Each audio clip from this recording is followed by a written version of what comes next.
Welcome everyone, I'm your storyteller, and tonight I'm going to help you find that perfect peace before sleep. Like the video and subscribe, then take a deep breath and let the rain's gentle rhythm guide you into rest. It had been years since Daniel had truly felt at peace. The cacophony of city life, constant phone calls, emails, the endless hum of street noise had a way of suffocating him. So when the opportunity came for a weekend getaway with old friends, deep into the woods, Daniel jumped at the chance. Nature always had a way of quieting his mind, of allowing him to reconnect with himself in a way that the city never could. His best friend, Jake, had invited him along for the camping trip. "You need to get out, man. Clear your head," Jake had said, in that easygoing, almost stubborn way of his. Jake had been the one to organize the trip, promising a weekend of peace by the river, far from the chaos of their daily lives. Daniel was skeptical at first, but the idea of escaping the relentless demands of work, the pressure of responsibilities, the noise was too tempting to resist. The group met in the morning, each person packing their gear in the back of the van, ready to leave behind the stress of daily life for a few days in the forest. There were only 5 of them: Jake, his girlfriend Claire, and 2 other friends, Sam and Emily. It had been a while since all of them had been together, and Daniel could already sense the nostalgic warmth that filled the group.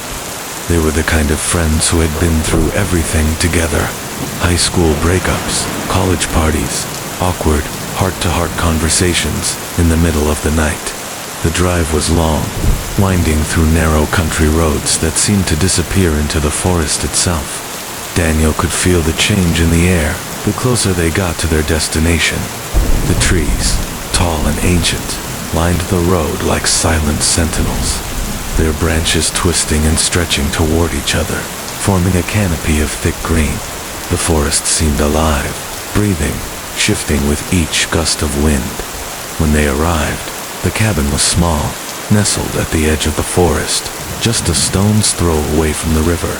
It looked perfect, the kind of rustic, off-the-grid escape Daniel had dreamed about. The sound of the river's flow in the distance was the only sound, aside from the occasional bird. After unpacking their bags, they spent the first hour or so gathering wood for a fire, setting up tents, and joking around, their voices echoing in the open space. The air was fresh, crisp, carrying the scent of pine and earth. Daniel felt a small knot of tension in his chest loosen as he watched Claire and Jake bicker over the placement of the tents. Sam joking about starting the fire with a lighter rather than a match. It felt like everything had returned to its proper rhythm, like they were simply picking up from where they had left off all those years ago. As the evening wore on and the sun began to set, they gathered around the fire, the warmth of the flames chasing away the chill of the night air. Claire popped open a bottle of wine, passing it around as laughter filled the space between them. The crackle of the fire seemed to dance with their conversation, the warmth from the flames adding to the sense of comfort. For the first time in a long time, Daniel felt something he hadn't in years: peace. It was strange to him at first, like he was missing something, but it was the kind of peace that settled into his bones, that made him feel like he could finally breathe again. But then, as the fire crackled and the night grew darker, something shifted. It wasn't anything immediate, not a loud noise or a sudden shift in the air. It was a feeling that crept up on him quietly, like the wind whispering through the trees. The forest around them, which had seemed so comforting at first, now felt different. The wind picked up, the trees rustling in the distance, their sounds growing heavier, more intense, like a murmuring voice that couldn't quite be understood. Daniel shifted uncomfortably on the log he was sitting on, trying to shake off the feeling of being watched. He glanced around the firelight, catching Jake's easy grin and Sam's carefree laughter, but the feeling didn't go away. It was as if something in the distance was moving, not in the way an animal might, but something other, something that didn't belong. He shook it off, telling himself it was just his imagination. just the isolation of being surrounded by nothing but the dark, thick forest. They had talked about ghost stories, campfire legends, and all the silly things people talk about when they're gathered in the woods. He was tired from the drive, his body drained from the long journey. That must be it. But still, as the wind howled a little louder and the fire crackled, Daniel couldn't help but feel that, somehow, the forest had noticed them, and somewhere in the darkness, beyond the flickering flames, something was waiting. As the night wore on, the warmth from the fire began to fade, and the biting chill of the forest crept in around them. Daniel sat, leaning back against the cool bark of a nearby tree, watching the firelight flicker and dance across the faces of his friends. Their laughter was contagious, yet, for some reason, the feeling of unease that had settled in his gut wouldn't let go. Jake and Sam were now deep in conversation, debating whether it was more efficient to make a lean-to or a teepee-style shelter in case of rain. Claire, with her eyes sparkling from the wine, teased Sam about his overly cautious nature, and Emily, always quiet and thoughtful, stared into the flames with a half-smile, content to let everyone else dominate the conversation. It was all so familiar, so easy, but something had shifted. The wind had picked up in the past hour, turning from a gentle breeze to gusts that whistled through the trees. The once steady hum of the forest had become distorted, and the occasional creak of branches swaying sounded like a groan from something alive. Daniel could feel the weight of the silence between the wind gusts, an unnatural stillness hanging just beyond the reach of their campfire. He adjusted his position, trying to brush away the unease, but then something caught his eye, a figure, or rather, the absence of one. For a fleeting moment, he thought he saw a shadow move just beyond the circle of firelight, deeper in the woods, where the trees thickened and the darkness seemed to grow darker still. It wasn't like the shadows cast by the flickering flames, shifting in rhythm with the fire. This shadow was solid, and it moved against the wind, unlike the rest of the natural world. He squinted, certain his eyes were playing tricks, but it was gone before he could fully focus on it. "Everything all right?" Jake's voice cut through the quiet, and Daniel startled, realizing that he had been staring off into the woods for far too long. Jake raised an eyebrow, a smirk on his lips. "You look like you've seen a ghost." Daniel forced a laugh, shaking his head. "Just tired, I guess. Long drive." Jake chuckled and clapped him on the back before turning to the others. "See, I told you guys Daniel would bail on our ghost stories. Chicken." The group laughed lightly, and Daniel smiled weakly, trying to shake off the strange sensation that still clung to him. But the feeling didn't disappear. If anything, it deepened.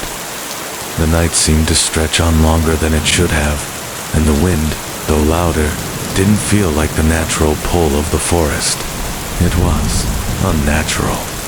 The branches creaked as though burdened by something unseen, and there was a deep, almost imperceptible hum under the wind, like something in the earth itself was stirring. Emily, who had been quiet for most of the evening, suddenly spoke, her voice low, but with a strange urgency. "Do you guys hear that?" The group fell silent, and Daniel listened carefully. For a moment, there was nothing. No wind, no rustling of leaves, just an eerie stillness. Then, faintly, rising with the wind, he heard it. A sound. Soft, almost imperceptible at first. A low whisper. His skin prickled. The voice was unintelligible, like a series of soft murmurs, just on the edge of hearing. It came from deeper in the forest, beyond the reach of their campfire, and it carried with it an unsettling tone, as though it had been there for far longer than any of them could comprehend. "Did you hear it?" Emily asked again, her voice trembling now, though she tried to mask it with a slight chuckle. "I did," Sam replied, standing up and glancing nervously toward the dark expanse of trees. "Maybe it's an animal or something." Daniel opened his mouth to respond, but something caught his attention in the trees again. A shadow, no longer moving, but standing still, watching them. He felt the hair on the back of his neck stand on end. "Who's out there?" Jake called out, his tone sharp, though the nervous tension in his voice was evident. "Is this some kind of prank?" There was no response. The whispering grew louder, clearer, as though it was circling them now, moving from tree to tree, carried on the wind, taunting them. The sound was too distinct to be natural. Daniel's heartbeat quickened, his mouth dry as he stood up from the log and took a few steps toward the woods, squinting into the dark. The shadows seemed to move, flickering in and out of his vision. His instincts screamed at him to get back to the fire, to retreat to the safety of the group, but his feet felt heavy, as if something was pulling him forward. "I think it's time to head to bed," Claire said suddenly, her voice cracking, though she tried to keep it light. Her face had paled slightly, and Daniel saw the way her hands fidgeted with the hem of her jacket. Maybe too much wine, but the whispering didn't stop. It was insistent now. No longer a breeze or a trick of the mind, but something real, something conscious. Daniel could feel the darkness beyond the fire growing more alive, more aware. The forest was watching them. Sam took a slow step back, toward the fire, his face pale. "Okay, this is getting weird," he muttered, his eyes scanning the woods nervously. "I don't know what's out there, but I don't like it." Without warning, a loud snap sounded from the woods, like a branch breaking under weight. Then, silence. The wind stopped, and in that silence, they all felt its unmistakable presence of something not quite human, something that didn't belong in this world, standing at the edge of the campfire's light, watching them. The shadow moved again, this time more clearly, its shape large and unnatural, a silhouette against the trees. Daniel's voice was hoarse as he whispered, "What is that?" The shape didn't answer. Instead, it stepped forward into the light, revealing nothing but darkness, a void in the shape of something too tall, too twisted, to belong. The wind returned with a rush, colder than before, and the whispering crescendoed into a shrill wail cry that pierced the night air. And then, everything went silent. The air around the campfire grew thick, suffocating, as though the very atmosphere had become dense with tension. The whispering had stopped, but its presence lingered like a shadow that refused to leave. Every crack of the firewood felt too loud, every rustle of leaves too sharp. Daniel stood frozen, staring into the woods, his breath shallow as his mind raced to make sense of what he had just seen, or rather, what he thought he had seen. That shape, whatever it was, had stepped into the light and then disappeared again into the shadows. It was too fast, too fluid, and far too unnatural. His heart thudded painfully in his chest, but he didn't dare look away. The others seemed equally rooted to the spot, as if the forest itself had become a prison, and they were all trapped inside it. Did anyone else see that? Sam finally managed to say, his voice strained and nervous, his gaze darting between the trees. "I saw it," Emily whispered, her voice barely audible. She was standing now, a few paces behind Daniel, clutching her jacket tightly around her. It was like, it wasn't even real. "I can't explain it." Jake stood too, but he was the first to shake his head, trying to brush it off. "It was probably just a bear or something," he said with forced nonchalance, though his eyes were wide, betraying his unease. "Some animal we startled. No big deal."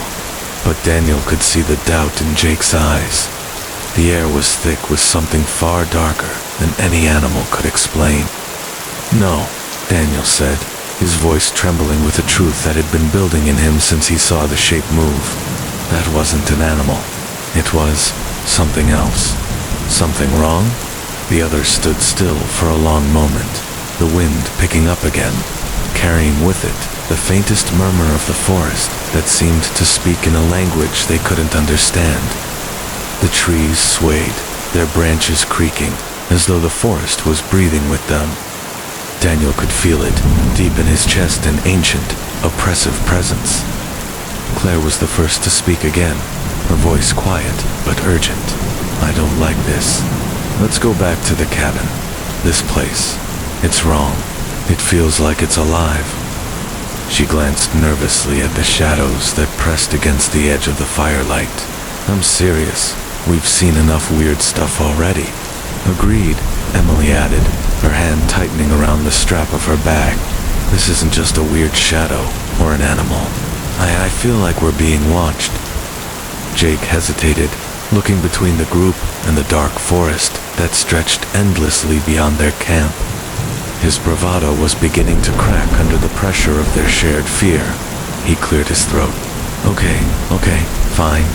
Let's go back to the cabin, but we're not running like scared kids. Just calm down, all right?" But even as Jake spoke, Daniel could see the fear creeping into his own eyes. The man who had been the strongest in the group was now standing still, his body tense, every movement cautious. They were all trying to act like everything was fine, but the truth was impossible to ignore. Something was out there. Something was watching them. Something was waiting. Daniel turned toward the edge of the campsite, still unable to shake the feeling that whatever he had glimpsed in the trees was not just an apparition, not a trick of the light. It was something real, something that had been there before them, and the more he tried to ignore it, the more the darkness seemed to close in. "All right, let's go," Daniel said, his voice cutting through the growing tension. "But we stick together. No one strays off. We move as one. Got it?" The others nodded in agreement, but the air between them was thick with unspoken fear. They quickly gathered their things, bags, jackets, and whatever gear they had set aside and began walking toward the cabin. Staying in a tight group, their footsteps muffled by the damp forest floor, the walk felt much longer than it should have. Every crunch of a twig beneath their boots, every rustle of the wind in the trees, felt like a warning. The feeling of being watched grew stronger with each step, as if the very forest itself was reaching out to claim them. As they neared the cabin, the darkness seemed to press closer. The lights inside the cabin were still on, but from the distance, they looked dimmer, weaker, like a flickering candle on the edge of an abyss. The shadows around the cabin stretched longer, too, as though the trees were reaching toward them, their limbs clawing at the sky. Then a sound, a low thud, then another. It came from inside the cabin. The group froze, their gazes locked, eyes wide with fear. "Did you hear that?" Claire whispered, barely audibly, her breath coming out in a shaky puff. The sound came again, louder this time, a series of thuds, like something heavy being dropped. And then, a scraping noise, something being dragged across the floor. Daniel's blood ran cold. It wasn't the wind. It wasn't the forest. It was inside the cabin. Without thinking, he started toward the door, his legs moving against the mounting dread that flooded his chest. "Stay close," he muttered, though he wasn't sure whether he was trying to reassure the others or himself. As he reached the door, his hand hovered over the doorknob, his body tense. His heart was pounding in his ears, drowning out everything except the sound of the scraping inside. It was as if someone was moving around in the cabin, dragging itself across the floor, waiting. With a quick motion, Daniel twisted the doorknob and shoved the door open, his breath caught in his throat. The door swung wide, revealing only the dimly lit interior of the cabin. The furniture was as they had left it, and the fire in the hearth was still burning, but the strange sounds had stopped. Yet, something wasn't right. The air felt colder inside. The warmth from the fire did nothing to chase the chill in his bones. Daniel stepped inside cautiously, the others trailing behind him, each step filled with dread. As he entered the main room, he glanced around, expecting the worst, but there was nothing. No sign of the creature, no sign of any disturbance, except for the eerie stillness of the room. But the longer they stood there, the more the air seemed to shift around them, like the room itself was holding its breath. Suddenly, the door slammed shut behind them. The darkness outside crept into the corners of the cabin, filling it with a weight that felt suffocating, as if the forest was closing in on them from all sides. And as they stood in the silence, Daniel realized with a cold jolt, the forest hadn't been watching them from the trees. It had been watching them from inside the cabin. The door slammed shut behind them with a force that shook the cabin, sending a jolt through the group. The sudden noise seemed to make the entire room feel smaller, tighter, as if the very walls were closing in. Daniel's heart raced in his chest, his breath shallow as his eyes darted around the cabin. The fire crackled in the hearth, its light casting eerie shadows that danced along the walls. But there was something different about the atmosphere now. The warmth from the fire couldn't reach the cold, not in his stomach. It was as if the room had become an extension of the forest, the air charged with an unseen presence, an energy that felt wrong. "Did you lock the door?" Jake's voice trembled slightly, his gaze flicking toward the door, as if he expected something or someone to be standing just beyond it. Daniel turned to look at the door. It had slammed shut, but he couldn't remember hearing a click. The latch was still in place. He walked over to it, his footsteps unnaturally loud in the silence of the room. His hand hovered over the handle as he checked the bolt. It was still bolted from the inside, yet the door had closed on its own. There was no wind, no draft, nothing that could explain the unnatural force that had shut it. "What's going on?" Claire whispered, her voice barely audible, but filled with a rising panic. She stepped closer to Daniel, her eyes wide, hands shaking as she crossed her arms in front of her, almost as if trying to shield herself from the darkened corners of the room. Daniel couldn't answer her. He felt it too, the tightening in his chest, the sense that something was terribly wrong. The forest outside was still, eerily quiet now. The usual sounds of nocturnal animals and rustling leaves replaced by an almost unnatural stillness. He couldn't explain why, but the cabin felt suffocating. The wood creaked above him.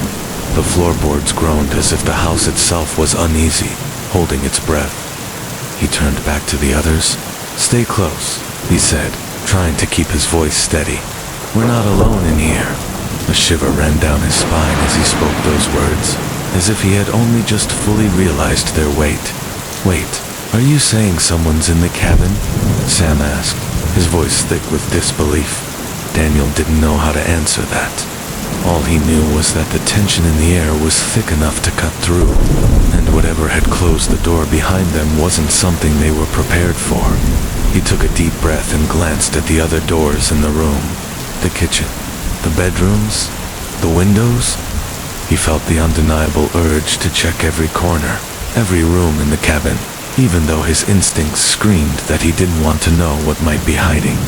He started toward the kitchen, but as he moved, a noise caught his attention. A soft scraping sound, no louder than a whisper, came from the back of the room, just beyond the reach of the firelight.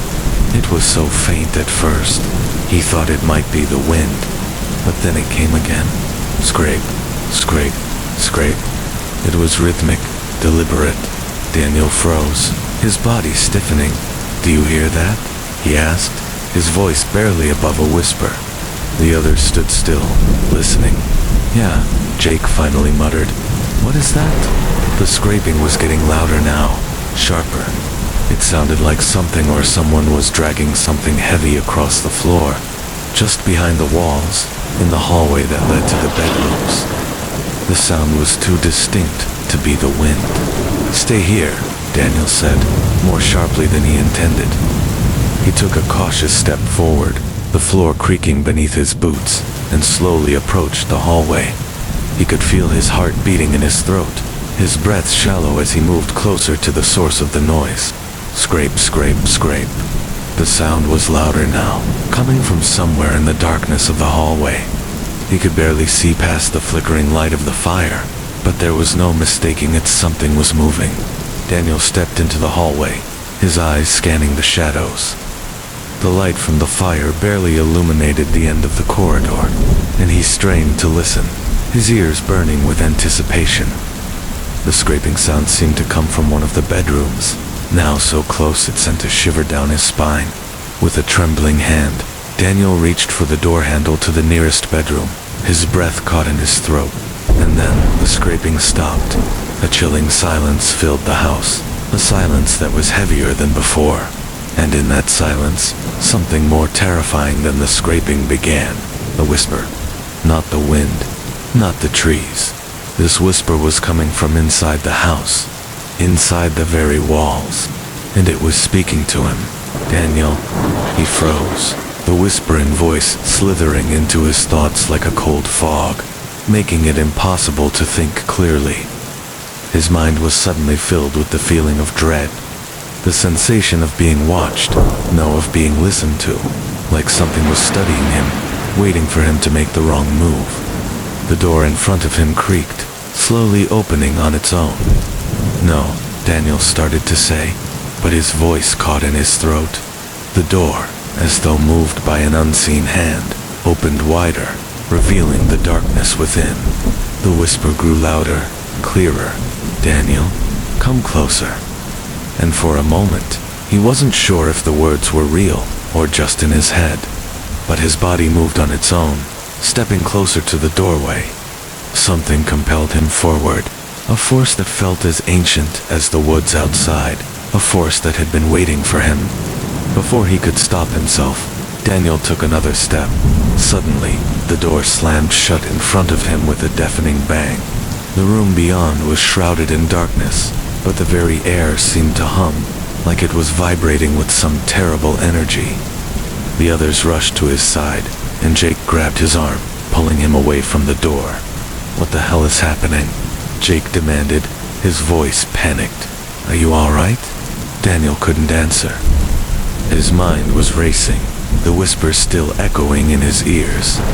He felt dizzy, as if the air around him had changed, as though something invisible had wrapped around him, holding him in place.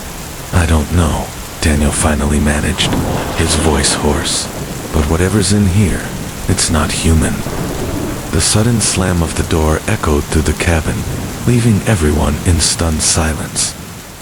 Daniel stood frozen in place, his hand still hovering in the air where the door had just opened, as if it had invited him in and then slammed shut just as abruptly.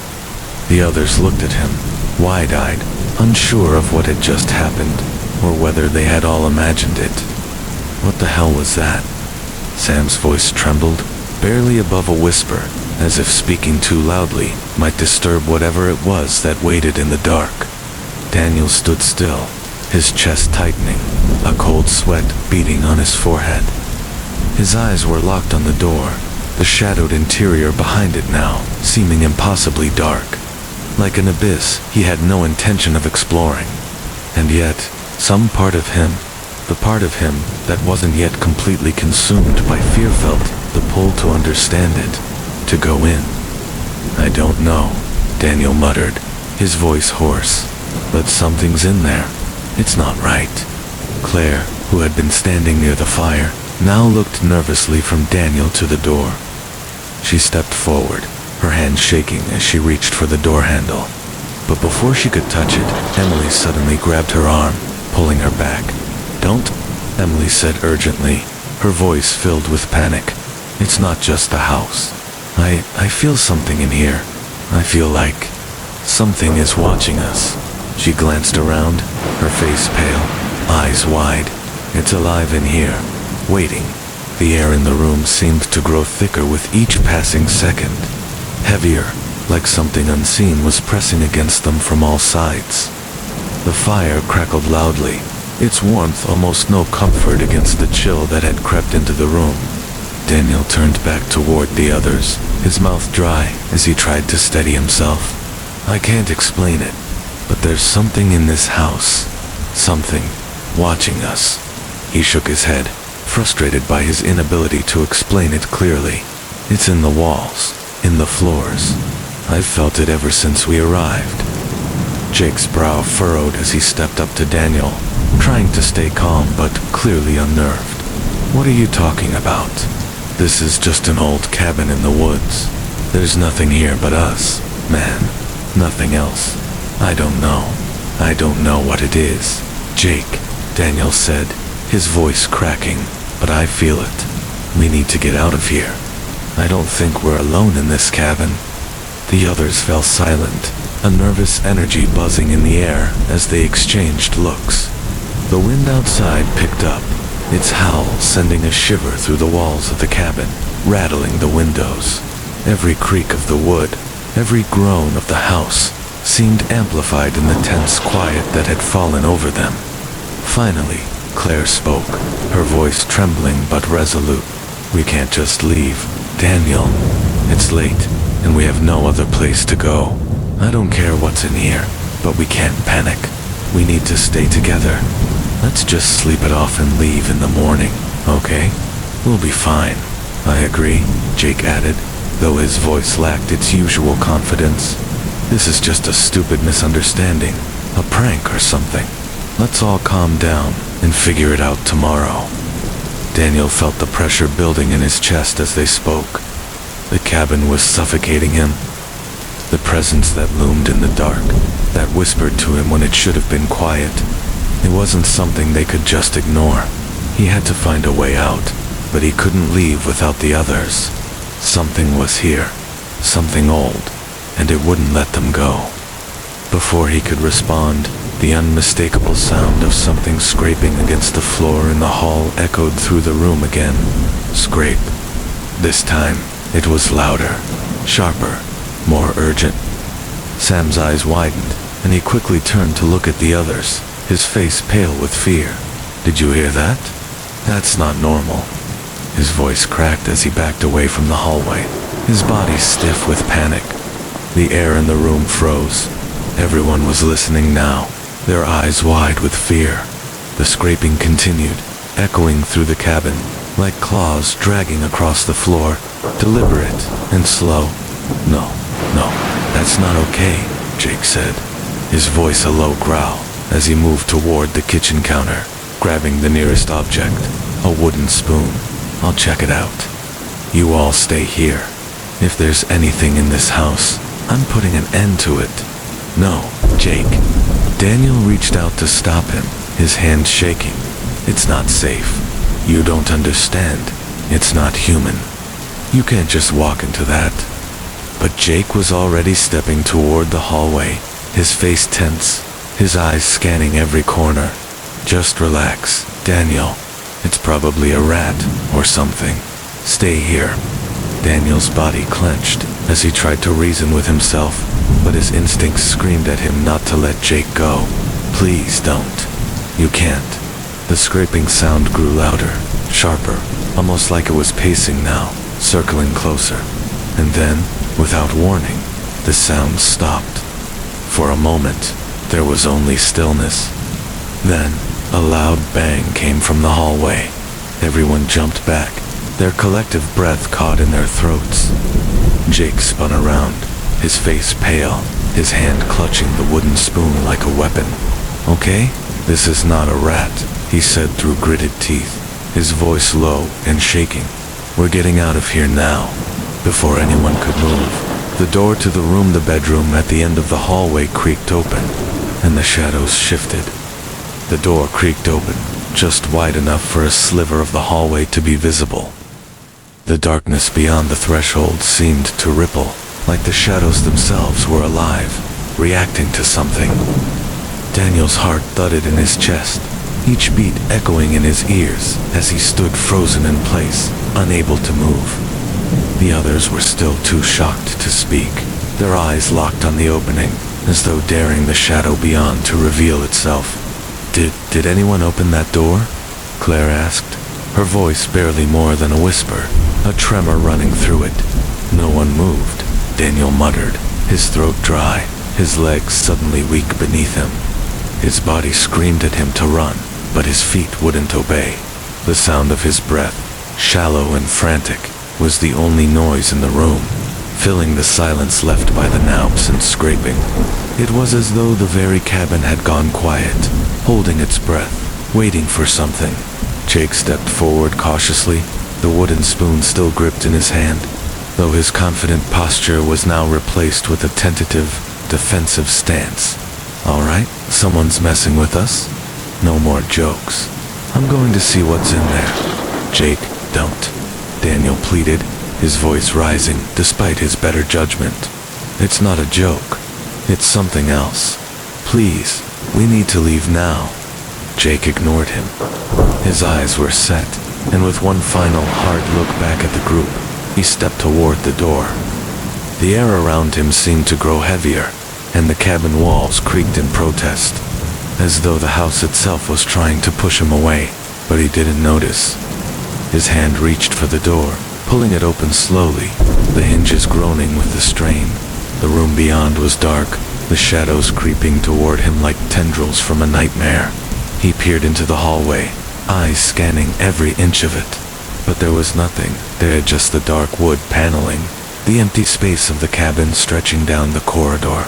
I told you, Jake muttered, turning back to face them with a smirk, as though proving himself right. It's just a draft or some old door sticking. There's nothing here. But then, the air changed. It was subtle at first, like a pressure building in the room, a change in the very atmosphere. The temperature dropped sharply, and the room seemed to grow colder with each passing second. Daniel could see his breath now, a mist forming in the air, swirling like smoke. The crackling fire behind them felt distant, as if the warmth was being drained from the room. The hairs on the back of his neck stood on end, and his eyes darted to the hallway once more. Before anyone could speak, the door slammed shut. The sound was so violent, so sudden, that it sent a shockwave through the group. They all jumped, Claire letting out a scream that was quickly muffled as she covered her mouth. Jake turned to face the door, his face now pale, his bravado quickly fading. What the hell was that? Sam gasped, his voice shaky, eyes wide with fear. His hand reached for the closest thing, flashlight tanned. He pointed it at the door. Daniel's pulse was racing. He could feel it. He could feel the presence again, that oppressive weight in the air, the sense that they were being watched. His instincts screamed at him to run, but his feet were glued to the floor. He couldn't tear his eyes away from the dark hallway behind the door. Something was waiting. What do we do now? Emily whispered, the fear in her voice palpable. She was visibly shaking, her fingers twitching, as if the air itself was too heavy to bear. Daniel opened his mouth to answer, but before he could speak, the room grew colder still. His breath fogged up in front of him, and his heart pounded harder, faster. Something was coming. Something was moving. And then, they heard it. A soft, steady thump from inside the cabin. It wasn't the sound of footsteps. This was different. It was rhythmic, almost deliberate, like something heavy being dragged across the floor. Slow, dragging, methodical. It was coming from upstairs. Jake swallowed hard, his face draining of color. "No way," he whispered, his voice barely audible. "There's no one up there." I checked the rooms earlier. The others backed away from the door, instinctively retreating from the unknown sound. Daniel couldn't move. His feet were rooted to the spot, his legs shaking. The thumps grew louder, closer now, and with each pulse of sound, a wave of cold rushed through the room. Thump, thump, and then, as if in response, the floorboards above them creaked. Slow, heavy, as though someone was walking across the ceiling, dragging its body along the wood. Daniel's chest tightened, his breaths becoming shallow. The others were still, rooted in place, too afraid to speak or even move. Their eyes flickered to the stairs, their faces filled with confusion, panic, and disbelief. They couldn't process it. They couldn't understand it. The impossible had become real. Sam, unable to contain his fear any longer, bolted toward the door, hands shaking as he fumbled with the handle. "We need to leave. Now," he screamed, but as he turned the handle, nothing happened. The door wouldn't budge. "It's locked," Jake said, his voice a whisper, the terror unmistakable. It wasn't locked before. The thumps were now so close, so loud, that they reverberated in the walls around them. Daniel's heart beat in his throat, pounding so hard he thought it might burst from his chest. He glanced at his friends, their faces pale, their eyes wide with dread. But as the thumping drew nearer, a new sound emerged, something softer, quieter, but much, much worse. A voice. It wasn't human. It was low, rasping, like nails on a chalkboard. The sound came from just beyond the door, too close to ignore, too real to dismiss. Come closer. The voice breathed Daniel's name, like a command, like an invitation. His body froze as the air in the room thickened, choking the last remnants of air out of him. His legs finally gave way, and he collapsed to the floor, trembling uncontrollably. But there was no running now. They were trapped, and whatever had been waiting in the dark was finally coming for them. The room fell into an unsettling silence after the voice faded, leaving the group in a state of paralysis. Daniel's breath was ragged, his pulse racing like it had nowhere to go. The air felt thicker, as though the walls themselves were pressing against him, holding him still, forcing him to face the horror that had descended upon them. Claire was the first to break the silence. Her voice was shaky, almost pleading, that I wasn't real, right? Someone's messing with us. Please tell me someone's messing with us. But no one answered. Jake's face was pale, his eyes darting from the door to the darkened hallway. He opened his mouth, but nothing came out. His lips trembled as he glanced over at Daniel, as if silently asking if they could possibly survive this. Daniel swallowed hard. We're not safe here. We need to find a way out. But when he stepped toward the door, his heart dropped.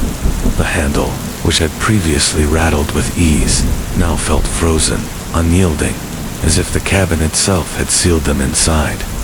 He pushed against it, then slammed his shoulder into the wood, but the door didn't budge. There was no sound of unlocking, no creak of hinges, only the heavy weight of the cabin's stillness. This isn't just a door, Emily whispered, her voice trembling.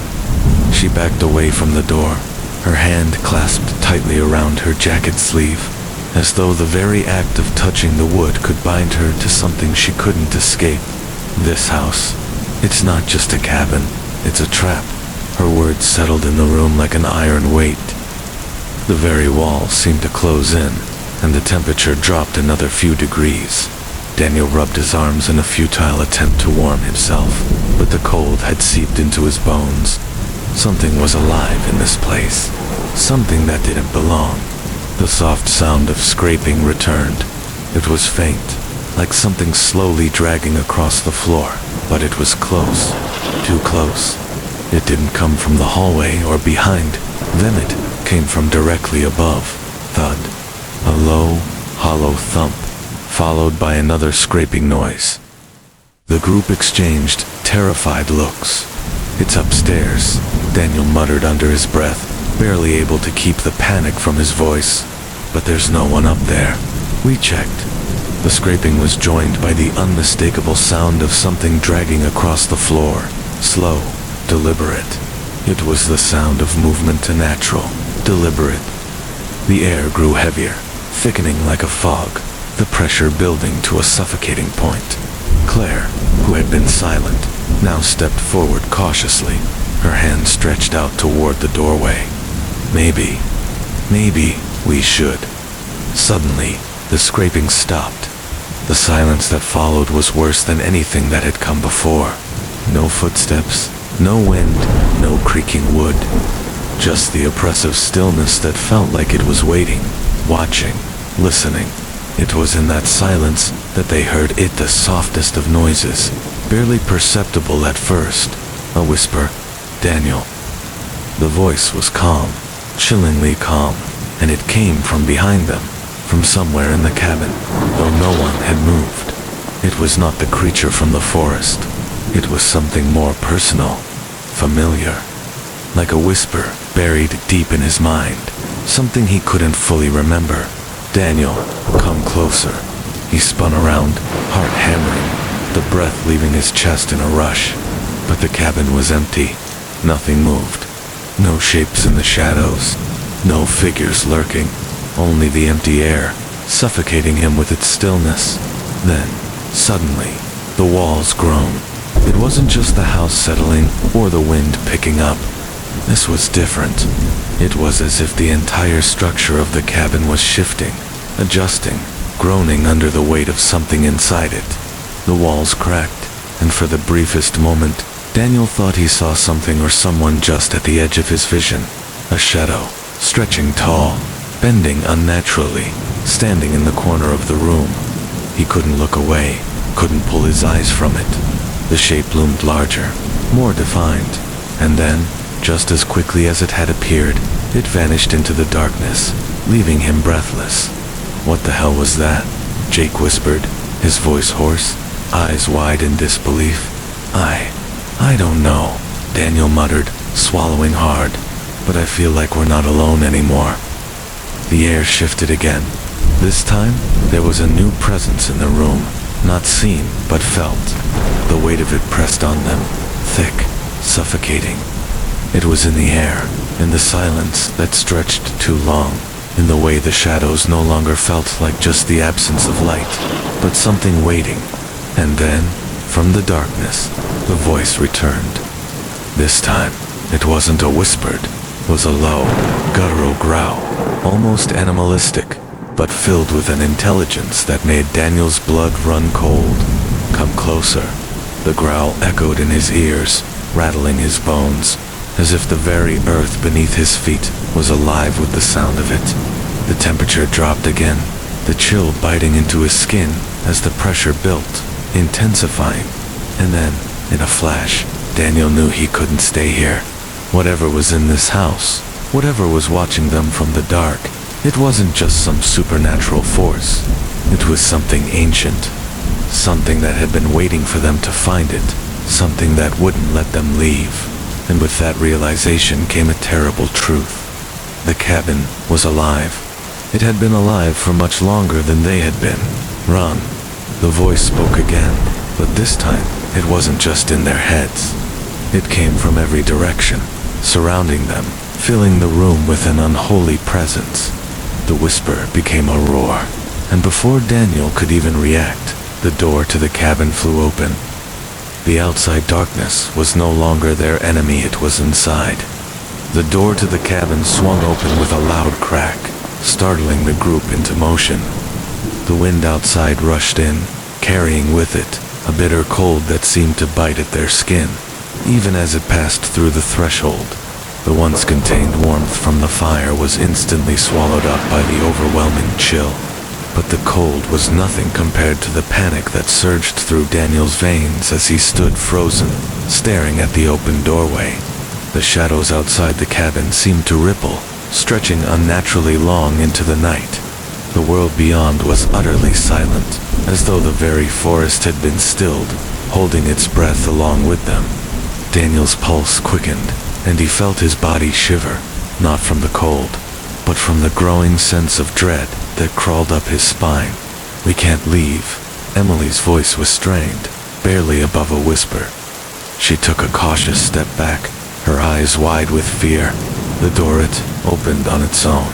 It's like it's trying to pull us out there.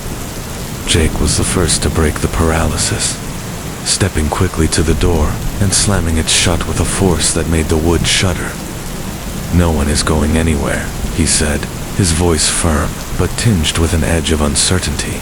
"We're staying inside, together."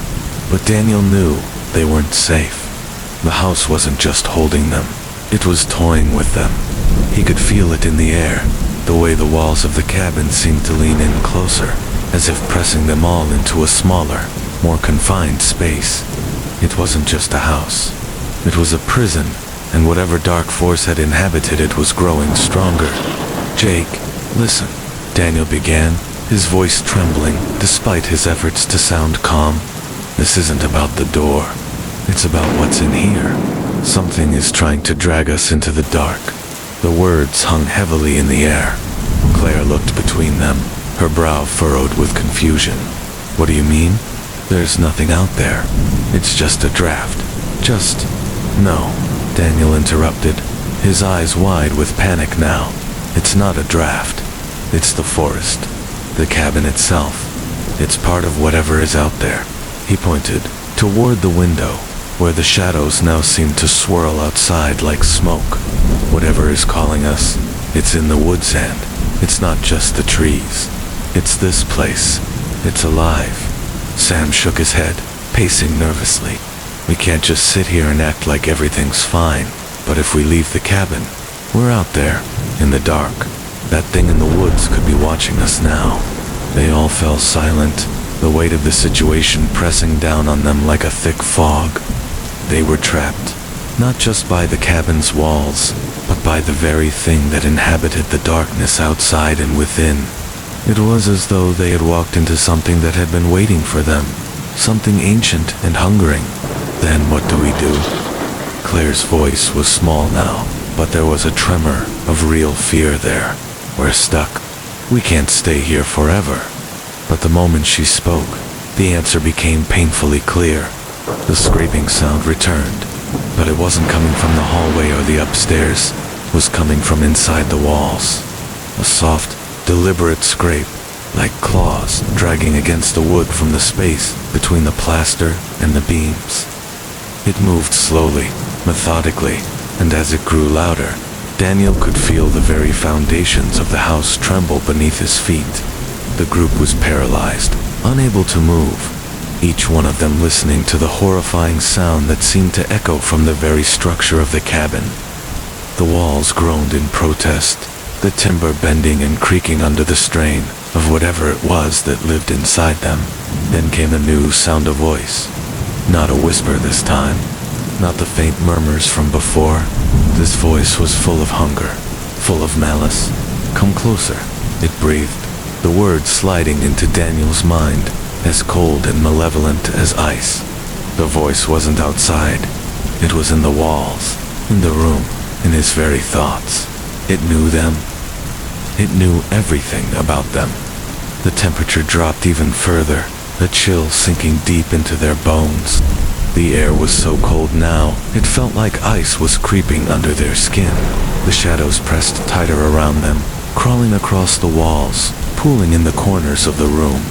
It wasn't just the dark anymore. It was alive, feeding off their fear, getting stronger with every passing second. And then, just when Daniel thought he couldn't bear it any longer, the scraping stopped. Everything went dead silent. So quiet, it was deafening.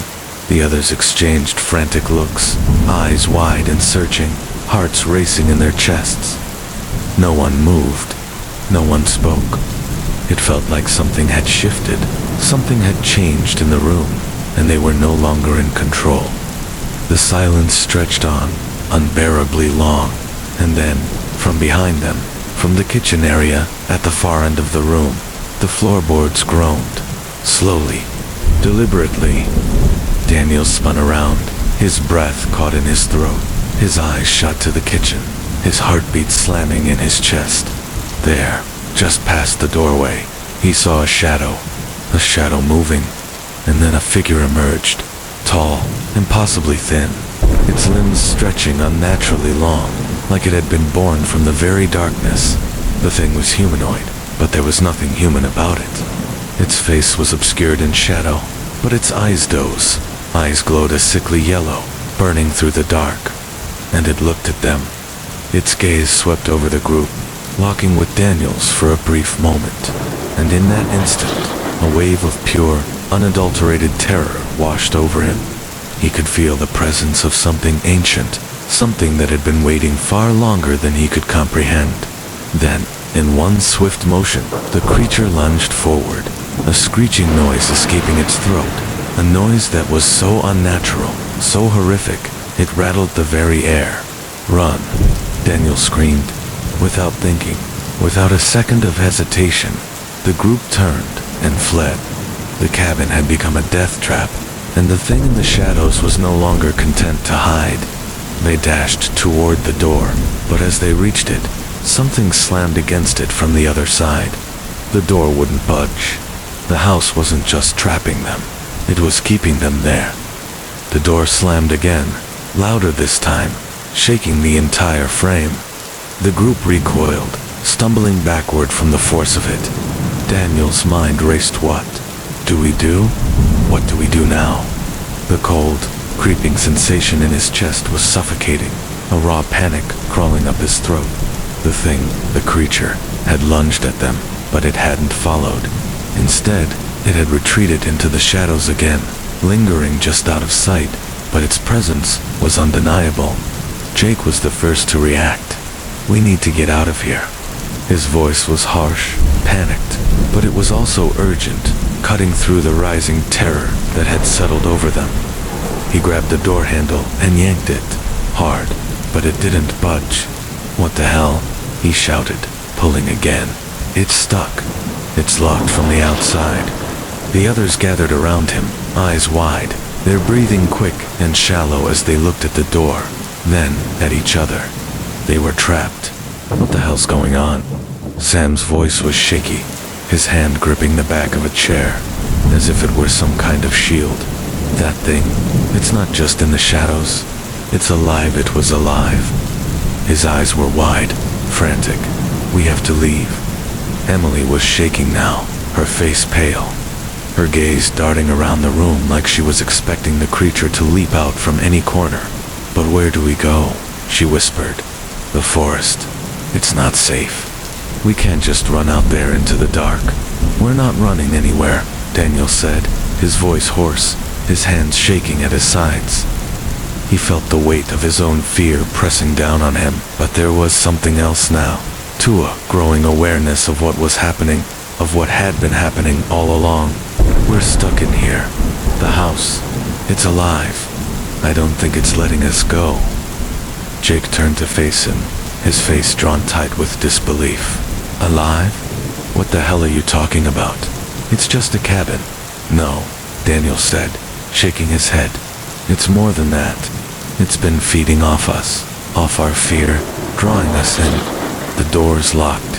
The walls, they are locked, too. We can't leave. Not now." The room fell silent, and for a moment, all they could hear was the distant sound of the wind howling outside, rattling the windows. But even that sounded distant, now unreal, like it belonged to another world. The walls of the cabin seemed to close in, pressing tighter with every breath. The room felt smaller, colder, like they were being squeezed, inch by inch, into something darker and deeper than just the house. And then, the thumping started again. The rhythmic sound. Thump, thump heavy, deliberate, coming from upstairs.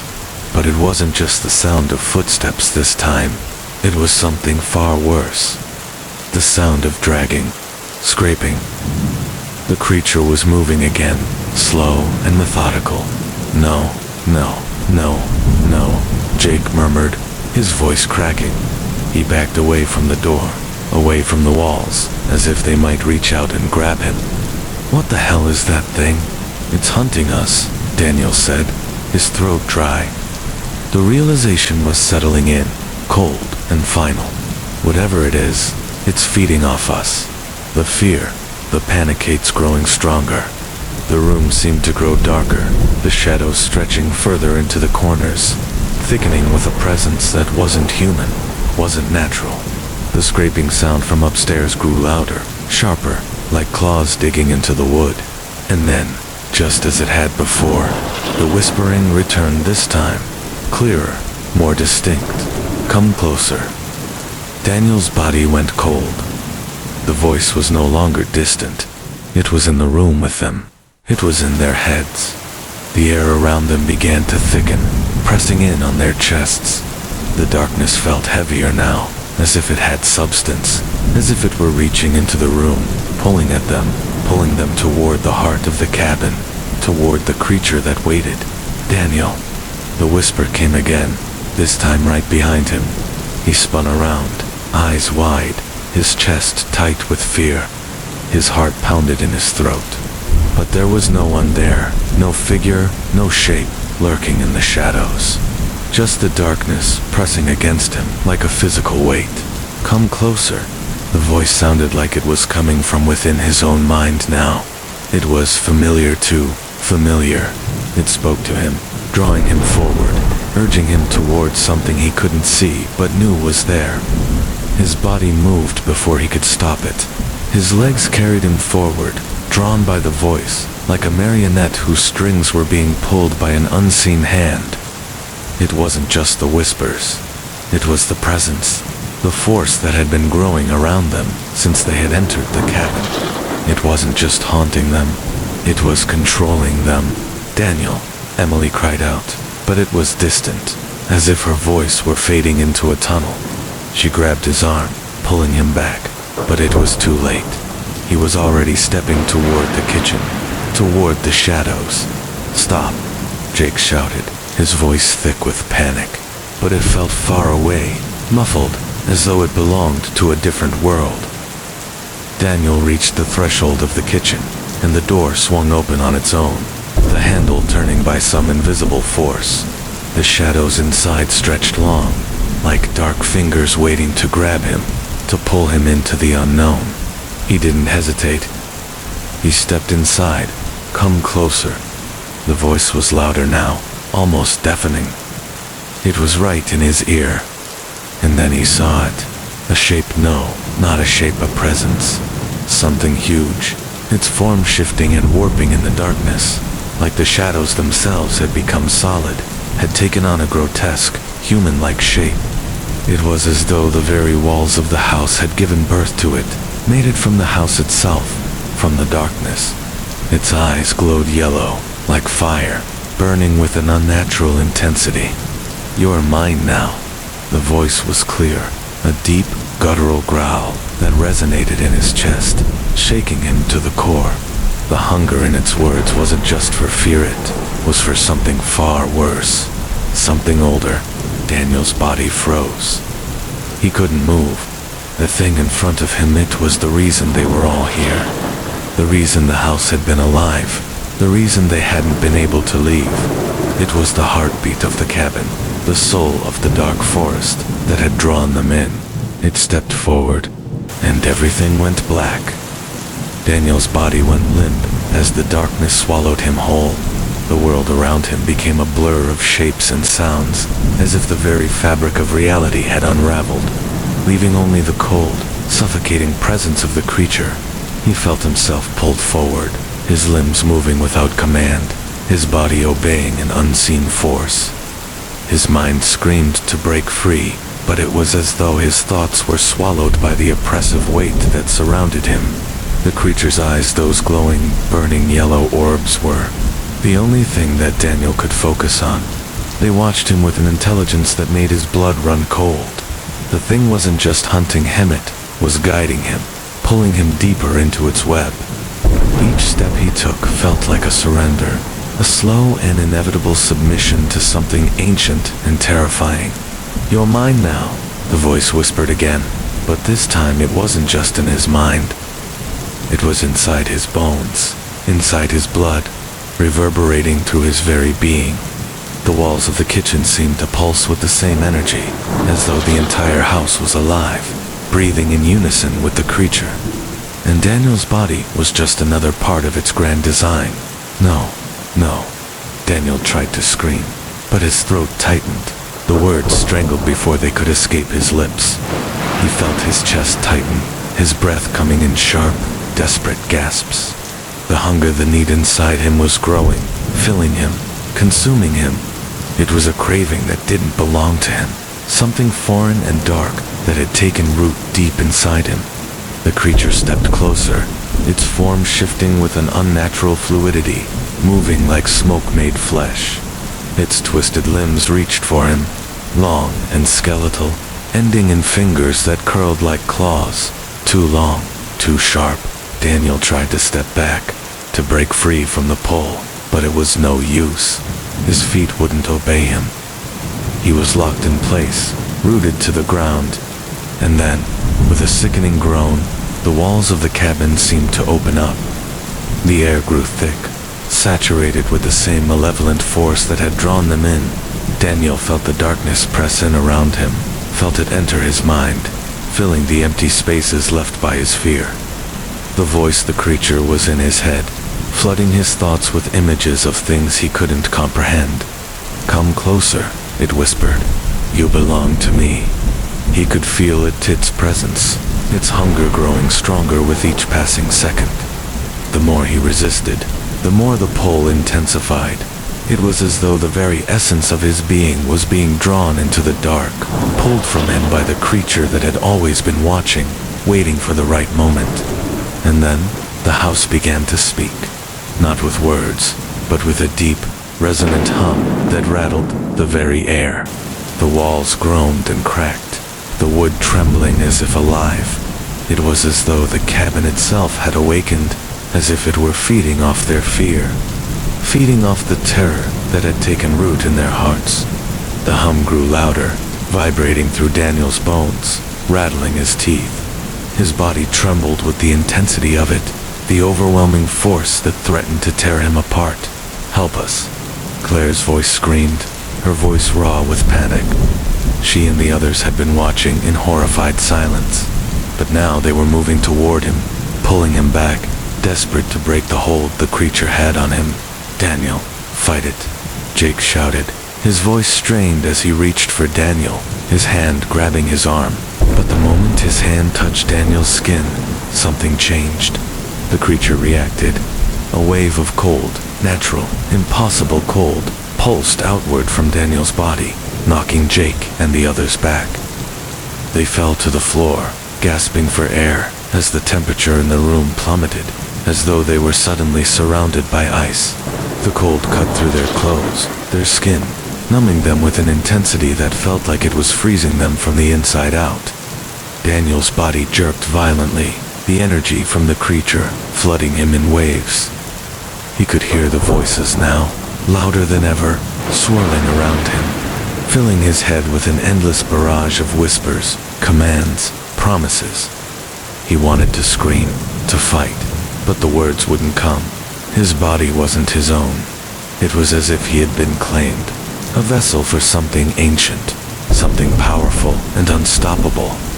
He glanced at the others, Jake, Claire, Emily, Sam, and saw the same terror in their eyes.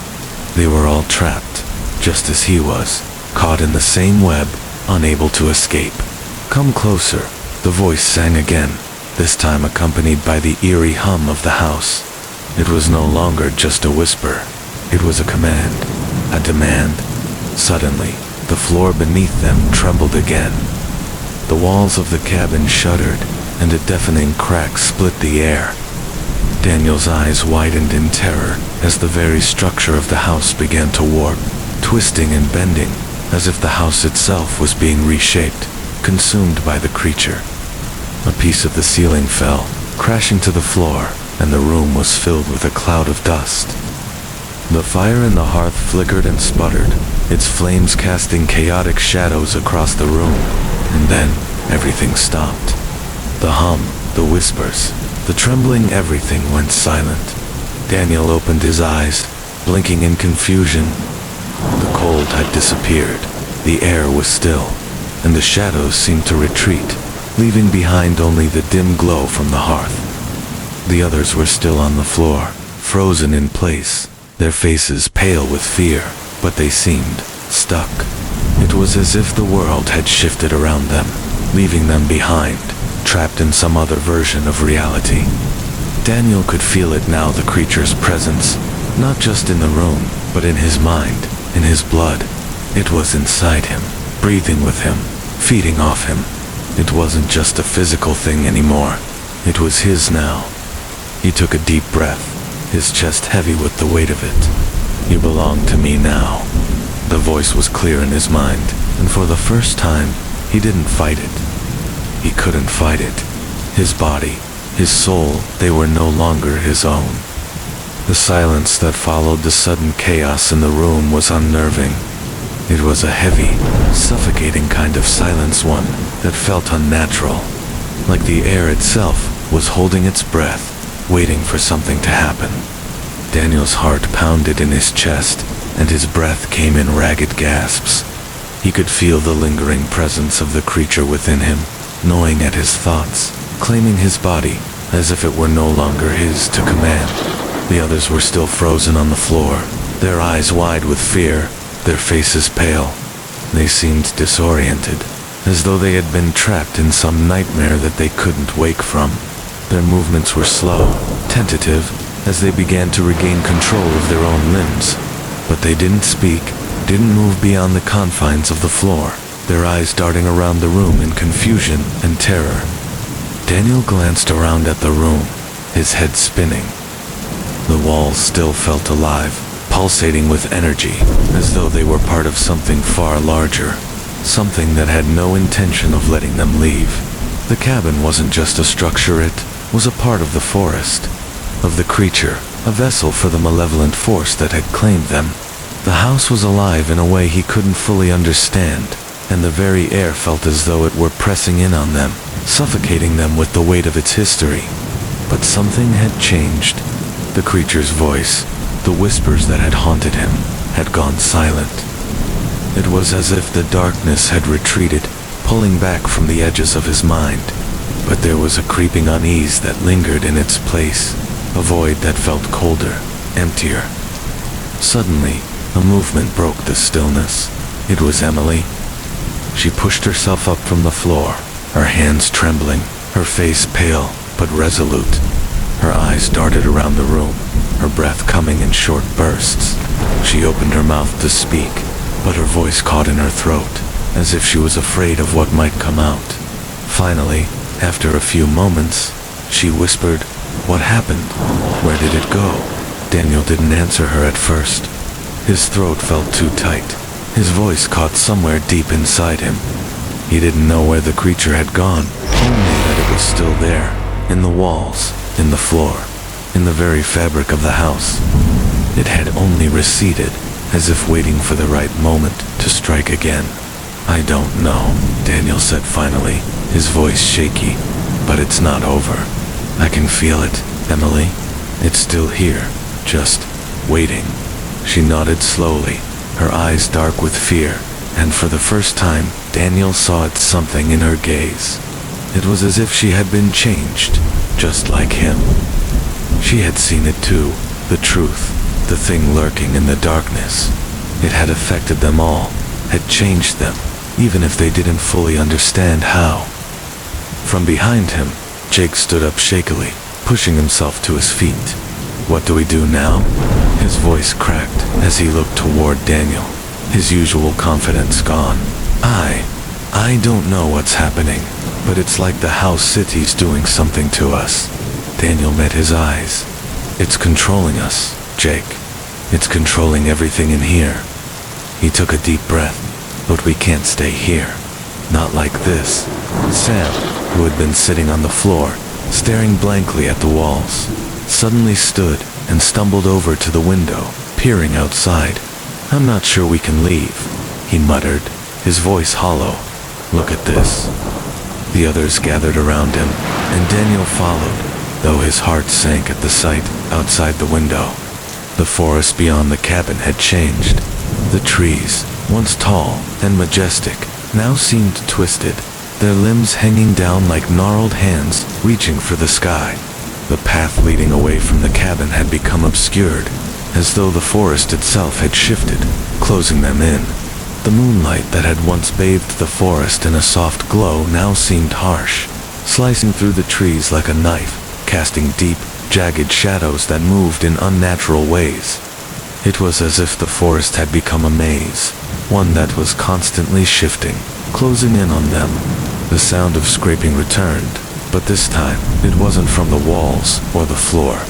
It came from outside. The trees were moving. Branches creaked and cracked, scraping against each other like claws. Something was stirring. Something was coming closer, and Daniel knew, without a doubt, that it was no longer safe out there. Whatever had been in the house, whatever had been waiting for them, had drawn its power from the forest. The forest had become a part of it, and now the forest itself was turning against them. "We can't stay here," Daniel said again, more forcefully now. "The forest won't let us leave." "No?" Jake shook his head. "No way. We're not trapped in here. There's a way out.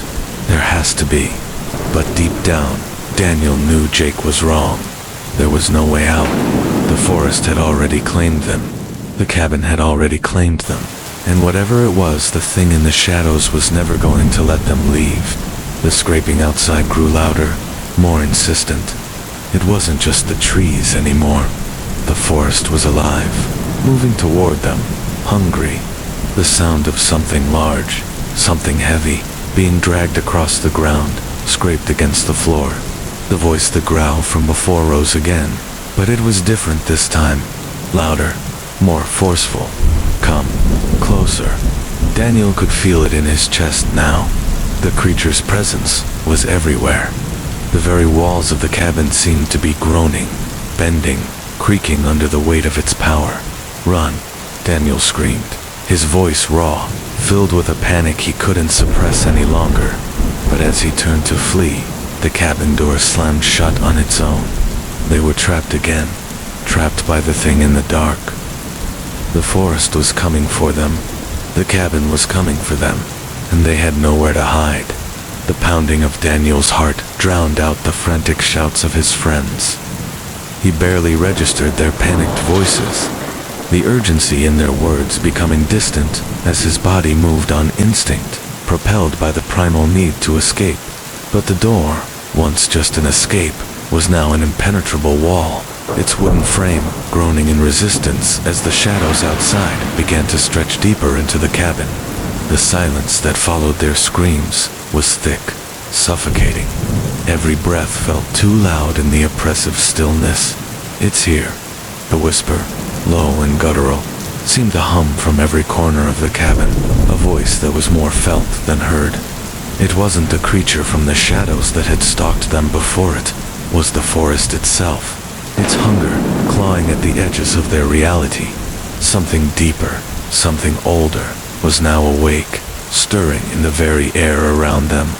"Come closer." The words wrapped around Daniel's thoughts like a tightening noose. The creature's presence was no longer distant, was in the walls, in the floor beneath his feet, breathing in rhythm with him. The cabin had become a living thing, a predator that had sunk its teeth into them and was now pulling them into its depths. "Why won't it let us go?" Emily's voice broke through the fog of Daniel's panic. Her hands shook as she gripped the back of a chair, her knuckles white, her face pale. "We're stuck." Daniel's chest tightened as the horrible truth settled in. They weren't trapped by the door, or the forest, or the creature alone. They were trapped by something more insidious. The house, the forest, it had become part of them. There was no running, no escape. The horror that surrounded them had seeped into their bones, clawed at their minds, and now it would never let them go. "We need to fight," Jake muttered, his voice breaking with the weight of disbelief. "There has to be something, anything we can do." But Daniel knew it wasn't that simple. The entity that had infected this place wasn't something they could fight with fire or weapons. It wasn't even something that could be driven out with light. It was a force older than them, something born of the earth itself, a shadow that had waited for centuries for the right moment to strike. The more they resisted, the stronger it became. A heavy creak from the upstairs pulled Daniel's attention away from his thoughts. The scraping, the dragging sound, it was back. "Closer, closer," the voice whispered again, clearer this time, more tangible. A horrible realization hit him all at once. The creature wasn't trying to escape. It wasn't just hunting them. It was waiting for them to come to it. Daniel snapped his head toward the stairs. The hallway above them was dark, but the soft light of the fire cast long shadows that reached up the staircase. The dragging noise was relentless, echoing through the cabin as if something large and heavy were being dragged along the floor above. Every scrape against the floorboard made Daniel's skin crawl. "Where is it?" Sam asked, his voice trembling. "What is it?" But Daniel couldn't answer him. He was too terrified to look away from the shadows above. The voice, the one that had haunted them since they stepped into the house, was no longer a whisper in their heads. It was real. It was coming from upstairs, as if the house itself was calling them to the top of the stairs, beckoning them to join it in the dark. It's up there," Daniel finally managed. his voice hoarse. His feet moved before his mind could catch up, drawn toward the staircase like a moth to a flame. He wanted to stop himself, to turn around and fight, to find another way out. But the creature's voice was too strong, the pull too powerful. It was inside him now, in his blood, in his skin. He couldn't resist it. "Don't go up there," Emily cried, but Daniel didn't hear her. He couldn't hear anything anymore, except for the voice, the call. His body was moving toward the stairs, not under his control, but because it had to. He had to answer it. The others tried to grab him, to pull him back, but their hands passed right through him, as if he were nothing more than smoke. The grip of the creature had already taken hold, and they couldn't reach him. The stairs creaked under Daniel's weight, the wood groaning as though it, too, was aware of his steps. He reached the top, his breath shallow, his head spinning as he stepped into the darkened hallway. The air here was colder, much colder than it had been downstairs. The house itself seemed to grow darker, suffocating, as if it had become one with the night, and the darkness stretched out before him, pulling him deeper. The scraping sound continued, louder now, closer. It was coming from the room at the end of the hall, the door that had been left ajar. "Daniel, don't," Sam screamed from below, but his voice was drowned out by the roar of wind and the thundering of Daniel's own heartbeat. The door ahead of him opened wide, as if the house itself had allowed him entry. And then, as he stepped into the room, the light from the hallway flickered and died. The darkness was absolute. For the briefest moment, Daniel could hear nothing but the frantic pounding of his heart and his breath, ragged and shallow in the suffocating silence. And then the scraping began again, louder, more violent than ever. And the voice, soft and sweet, but unmistakably raw, spoke in his ear. "You've come home." Daniel turned, and the thing it was there, in the darkness, a shape. No, not a shape of presence, but not just any presence. This was something that was more than alive. It was ancient, something that had always been, something that had waited for him. Its eyes glowed with a terrible yellow hue, burning with hunger, with a need so deep it resonated through the very walls. It was the forest, the house, the darkness itself, all rolled into one twisted nightmare. And as it reached for him, Daniel felt his body go cold. He could hear the cracking of his bones, feel the pressure of its form as it wrapped around him, as it pulled him into the darkness. And then, nothing. Daniel's mind was a storm, thoughts fragmented and swirling in a chaos he could no longer control.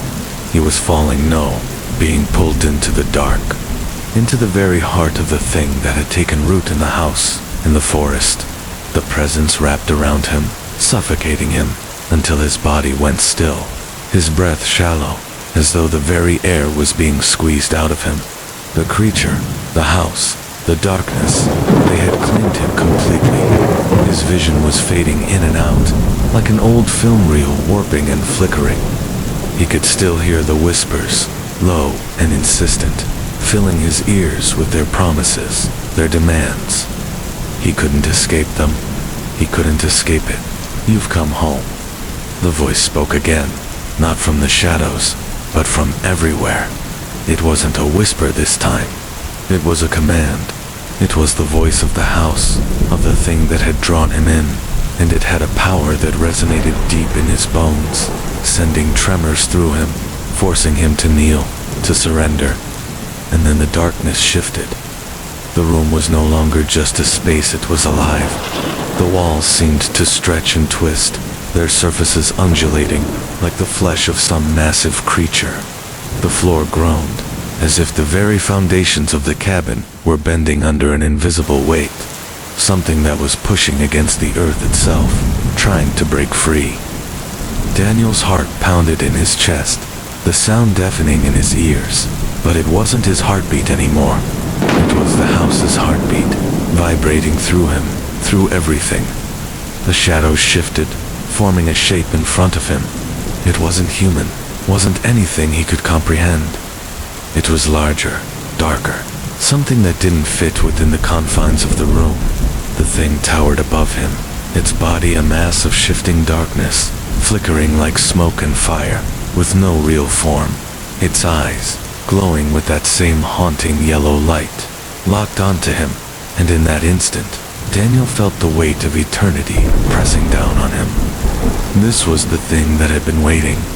This was what had pulled him in, what had drawn him closer, inch by inch, until it had consumed him. He could feel the hunger in its gaze, in the very air around him. It wasn't just that it had been waiting for, Hemet had been waiting for all of them. You were always meant to be here, the voice rumbled, filling the room with its power. It felt like it was coming from the walls, from the earth, from deep within the bowels of the cabin itself. It was the voice of the forest, the voice of the darkness that had been watching, waiting. You are part of it now, Daniel. You cannot leave. His body was shaking, but his mind was numb, lost in the realization that there was no escape, no way out. The entity had taken everything from him. The power it held over him was absolute, and with each passing moment, he felt more of himself slipping away, swallowed by the void, consumed by the thing that had claimed him. But even as the entity loomed over him, as its presence closed in like a darkened fog, a small flicker of resistance rose within him, deep in the recesses of his mind. He couldn't move, couldn't fight it, but he remembered the person he had been before this. The person who had come to this cabin looking for something real, something pure. The man who had laughed with his friends around a campfire, who had felt the warmth of the world, who had never thought he would face this. He was still there, somewhere. He could feel it, faintly, a whisper of his old self, buried beneath the suffocating weight of the dark. He didn't know if it was enough. He didn't know if it mattered anymore. But it was there, the faintest flicker of his own will. The entity reached forward, extending its long, twisted limbs toward him. Each finger was a mass of blackened claws, jagged and sharp, like they were made from the very night itself. As it drew closer, its voice pulsed in his skull, the sound vibrating through every nerve in his body. It's too late to fight. You belong to me now. But then, for the first time, Daniel found his voice. It came out weak, barely a whisper, but it was his. No, it was a simple word, but it held more weight than anything he had said in years. No. The shadows around him seemed to shudder, like the creature had been caught off guard by his resistance. It recoiled, just for a moment, its form flickering, as though the force holding it together was weakening. Daniel could feel the tension in the room shift. He didn't know what had happened, what had caused the entity to falter, but he felt something inside him snap like a thread, taut and pulled tight, finally breaking free. For a moment, Daniel was able to breathe again. The air wasn't as thick. The shadows weren't as heavy. The coldness in his chest began to fade, replaced by a small ember of hope, of defiance. You can't have me, Daniel muttered through gritted teeth, his voice growing stronger with each word. I'm not yours, the entity growled, the sound low and guttural, like thunder rumbling deep in the earth. The ground beneath him shook, the walls of the cabin creaking as though they were ready to crumble. But Daniel wasn't alone anymore. He could hear the others now, their voices cutting through the tension. Daniel, no, Jake shouted from below, his voice filled with desperation. You can't do this alone. But Daniel knew the truth now. He wasn't alone. Not anymore. He had been surrounded by the darkness for so long that he had forgotten what light felt like. But the light was still there. They were still part of him, even if they were trapped in the dark with him. Together, they could fight.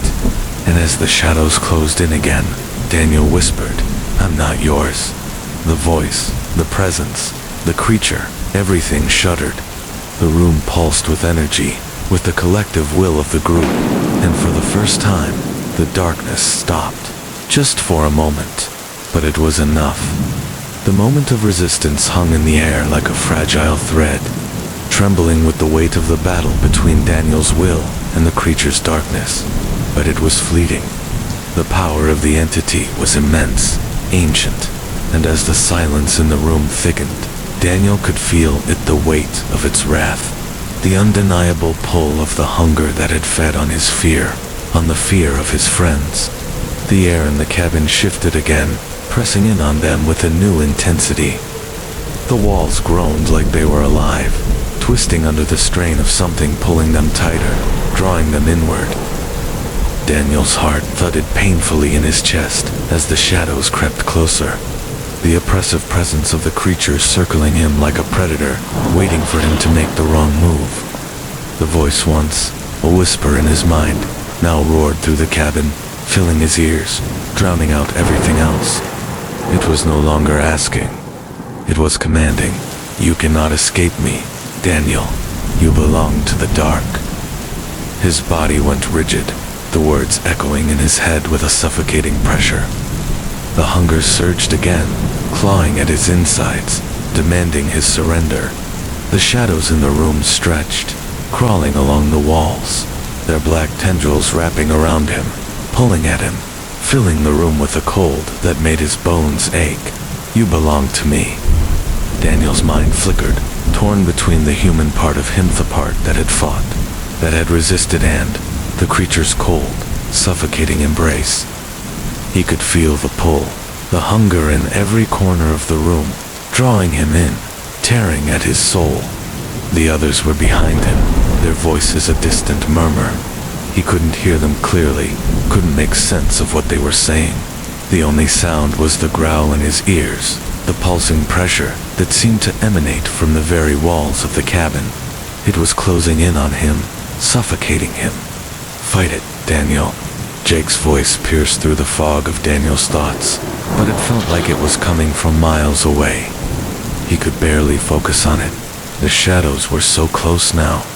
They were all around him, thick, suffocating, reaching out for him, pulling him into the darkness. And then, the floor beneath him shifted again. It was subtle at first, just a faint tremor, like a shiver running through the wood, but the tremors grew stronger, more violent. The walls creaked, groaned, and the temperature in the room dropped sharply. The fire in the hearth sputtered, the flames flickering wildly, as if they were struggling to stay alive in the face of something far darker. The cold air seeped into his skin, deep into his bones, and he could feel the chill of the grave closing in around him. The creature was here. It was no longer just in the shadows. It was in the very air they breathed. Suddenly, the silence that had followed the growl shattered with a deafening crack. The floorboards beneath Daniel's feet buckled, splintering apart as though the house itself had been torn open by some unseen force. A massive, gaping hole appeared beneath him, pulling at his legs as the darkness reached up from the depths below, like a hungry maw waiting to consume him. He staggered back, but there was no escape. The hole widened, and the very air around him seemed to pull him closer, like gravity itself was being twisted by the force of the thing in the darkness. No, Daniel screamed, but the sound of his voice was swallowed by the growing roar in his ears. The shadows closed in, thick and suffocating, and in the center of the room, the creature's form began to take shape again, twisting out of the darkness. Its eyes, glowing yellow with hunger, locked onto him with a focus that made his heart stop. The walls groaned again, a deafening sound, as though the house itself was protesting the loss of control. Daniel's mind screamed for him to run, to escape, but the pull was too strong. His legs shook, his body refusing to move, as if the darkness had seized him in its grip. And then, just as the creature reached for him, everything stopped. A voice, not the creature's, but a familiar voice, his voice ripped through the air. Daniel. It wasn't a whisper this time. It was a cry, full of urgency, full of pain. It was the voice of someone he loved, his friends. He felt the weight of their presence behind him, the pull of their voices, their lives, calling him back from the brink. It wasn't just the darkness anymore.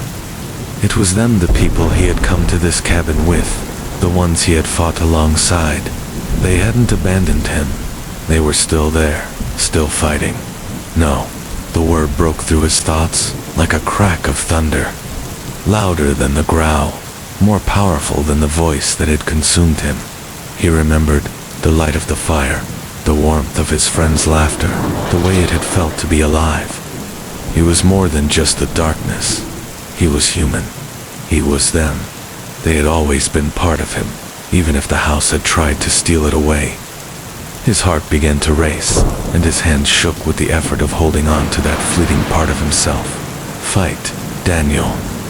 He forced himself to take a step back, one shaky foot after another, until he was standing at the edge of the room. The shadows receded, just a little, as though the house was trying to pull him back into the darkness. But he fought. He clenched his fists, resisting the pull of the shadows, his entire body trembling with the effort.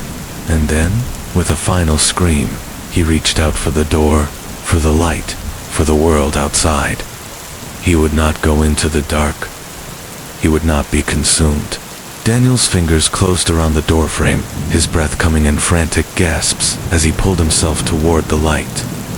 The darkness pushed against him, tugging at his limbs, pulling him back into its suffocating grasp.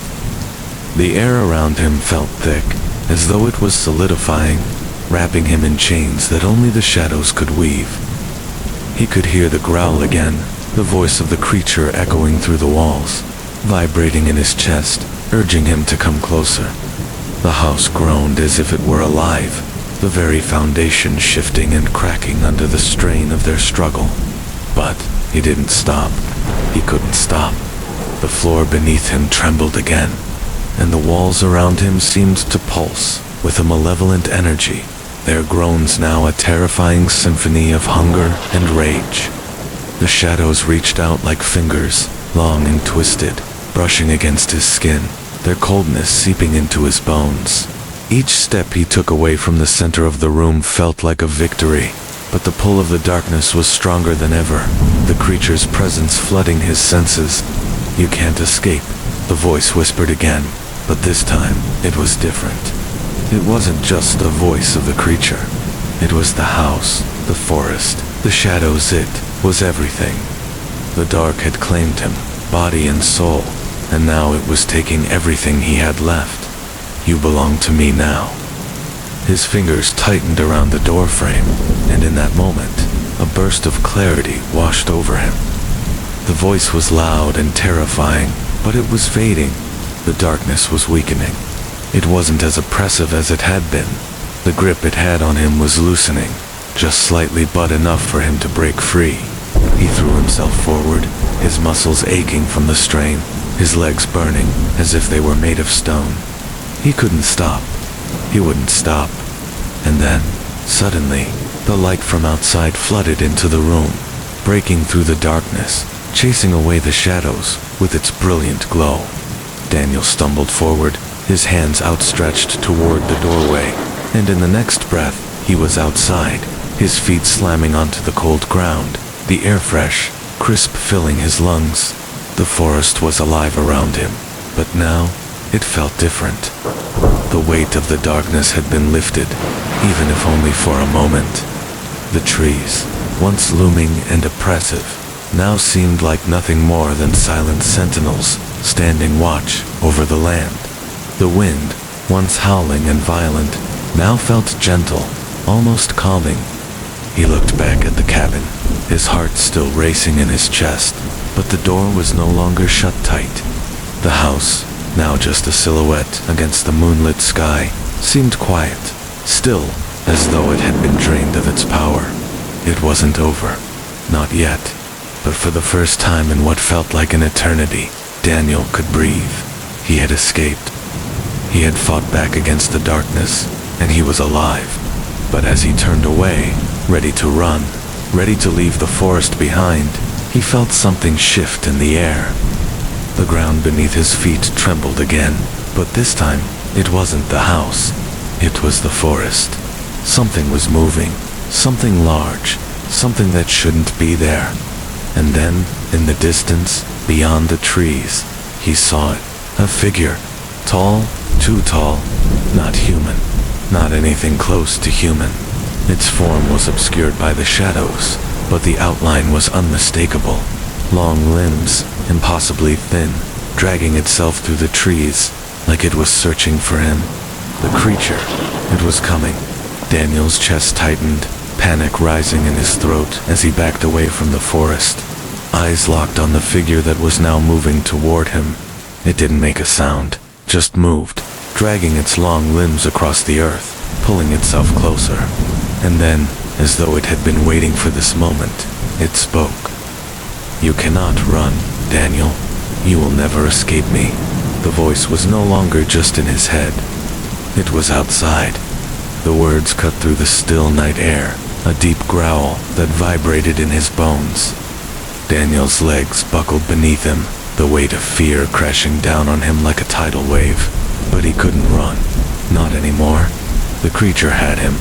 It was in the trees, in the ground, in the very fabric of the night. It had never let go. In that moment, Daniel understood the truth. He had been marked from the very beginning.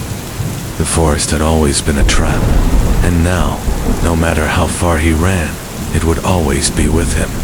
As the creature moved closer, its twisted face emerging from the shadows, Daniel knew it was only a matter of time before it would catch him again. And this time, there would be no escaping. Daniel's legs gave out beneath him. He stumbled backward, his back pressing against the rough bark of a nearby tree.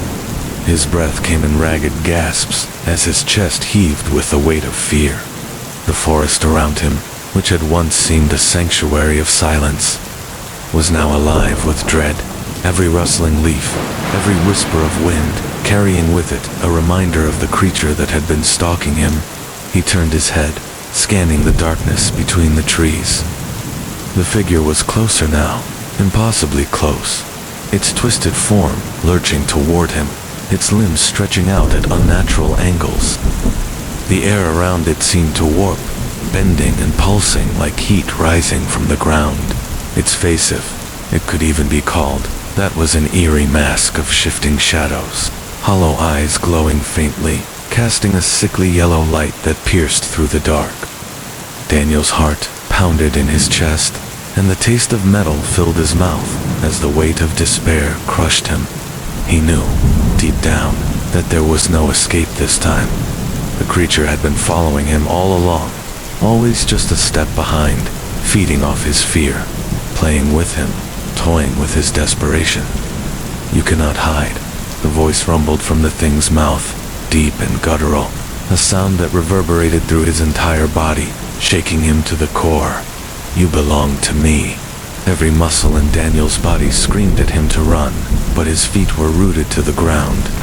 He could feel the pull of the creature's presence, heavy and suffocating. The darkness itself seemed to close in around him, the trees bowing under an invisible weight, the earth beneath him groaning as though it, too, was aware of the predator closing in. But even as his mind screamed for him to flee, something else stirred within him. A voice. Not the creatures, not the houses. A voice from deep within, a whisper of his own soul, one that had been silenced for too long. Fight. The word was a spark of defiance, flickering against the oppressive weight of fear. It wasn't enough to break the hold of the creature, but it was enough to make Daniel move, to force his trembling legs to take one step back, then another. "You cannot escape." The creature's voice was a cold promise, but Daniel kept moving, one foot in front of the other, his legs burning with exhaustion, his heart slamming in his chest. The darkness clawed at him, but the feeling of that sparked a will to survive. The faint flicker of his old self grew stronger. He couldn't stop, not now. And then, the world around him changed. The trees that had once seemed like silent watchers began to close in on him. The forest wasn't just a backdrop to his terror anymore. It had become the trap. The ground beneath his feet shifted, buckled, and as he took another step, the earth seemed to give way beneath him. The world tilted as Daniel fell, his scream torn from his throat, as the forest swallowed him whole. The fall was longer than he could possibly have imagined, and yet It was silent. The air was thick with the scent of earth and decay, and as he tumbled through the void, he felt like he was falling into the very heart of the forest, into its depths. There was no sound, no warning, just the rush of wind against his face, and the feeling of falling faster and faster. And then, with a sudden, sickening thud, Daniel hit the ground. Pain exploded through him, his body crashing into something hard, the sharp sting of rocks and dirt biting into his skin. His vision blurred, spinning as his head collided with the earth beneath him. His limbs felt heavy, numb, but he forced himself to push through the haze of pain. He couldn't stop. Not now. The creature was coming. He could feel it. Struggling to his feet, Daniel's hands scraped against the cold, jagged rock that surrounded him. He could hear the scraping sound again, faint at first, but growing louder, closer. Just as it had when he was trapped in the cabin. It was coming from somewhere deep within the earth, just beyond his reach, just below the surface. The air grew colder, and a low, haunting growl echoed from the dark, surrounding him from all sides. The shadows pressed in tighter. His breath fogged in front of him, the cold seeping into his very bones. His heart thudded in his chest, but it wasn't just fear he was feeling now. It was something else, something older, something familiar. The creature was here. You've come home. The words were a whisper, but they felt like a command. The earth trembled beneath him as the creature's presence surrounded him, suffocating him, pulling him deeper into its grasp. Daniel's eyes darted around, trying to make sense of his surroundings. The darkness was alive, it was everywhere. The walls of the cave, or whatever it was he had fallen into, seemed to shift, to breathe, like it had been waiting for him to fall into its depths. The shadows curled around the edges of his vision, twisting into shapes, into something too terrible to comprehend. And then, the ground shifted beneath him again. With a sudden, terrifying realization, Daniel understood. The forest, the cabin, the thing that had been hunting Hemet, was all connected. The darkness wasn't just in the house. It wasn't just in the forest. It was everywhere. It had been waiting for him, for all of them, to step into its reach. And now, there was no escape. The creature moved closer, its twisted form rising out of the shadows, its eyes glowing, burning with hunger. It reached for him, its long, jagged claws extending, and Daniel knew, with a sinking sense of finality, that there was no running. There was no fighting. "You are mine," the creature whispered, and as the darkness closed in, as the shadows swallowed him whole, Daniel finally understood. He had never been free, not from the house, not from the forest, and now he would never escape the hunger. Daniel felt the creature's presence surround him like a storm, thick and suffocating. The darkness pressed in, crawling over his skin, filling his lungs with cold, stale air that tasted like decay. The ground beneath him trembled again, as if the earth itself was alive, moving, drawing him deeper into its cavernous maw. He tried to move, to break free, but his legs were heavy, like they were filled with lead. The creature's grip on him, its influence, was so powerful that every attempt to fight it felt futile. His body trembled, his vision blurry, but through the haze of fear, one thought pierced through. This was it. There was no escaping now. The whispers, that voice that had tormented him for what felt like a lifetime, returned again, this time louder, clearer, wrapping around his mind like tendrils. It was a voice full of ancient power, full of hunger, and it reverberated through every bone in his body. "Come closer." The voice wasn't just speaking to him anymore. It was inside him, a part of his thoughts, a part of his soul. It was the voice of the house, of the forest, of the creature that had been feeding on his fear, drawing him into this endless night. It had always been a part of him, from the moment he set foot in the forest, from the moment he first opened the cabin door. "You were always meant to be mine." The words reverberated through him, pulling at the edges of his mind, breaking through the last remnants of his will. The hunger, the thing that had controlled him, that had hunted him for so long, was now a part of him, a shadow that would never leave. The forest had already claimed him, body and soul. The house, the creature, the darkness, they were his new reality. Daniel's chest tightened, the weight of despair sinking deep into his chest. He couldn't breathe. The shadows were growing darker, pressing in on him from all sides, twisting into forms that were too terrible to comprehend. The creature was close now. He could feel it, could sense its hunger, its desire to consume him completely. But something within him fought back. It was small, fragile, a flicker of the man he used to be, but it was there. Fight. It wasn't enough to break free. It wasn't enough to tear himself from the creature's grasp, but it was enough to force him to take one more step forward. His body didn't obey him. His legs shook. His arms felt like they were made of stone, but his mind, his spirit, still burned with a spark of resistance. He wouldn't let it take everything from him. Not without a fight. The creature, its long, twisted limbs, writhing and bending in unnatural ways, loomed closer. Its glowing yellow eyes locked onto him, seething with hunger. The coldness of its gaze cut through him like a blade, paralyzing him in place. The walls of the cavern around him seemed to bend and pulse, alive with the presence of something too vast, too terrible to understand. And then, the creature spoke again. "You are mine." The words, once commanding, now sounded like a promise, a terrible, final promise.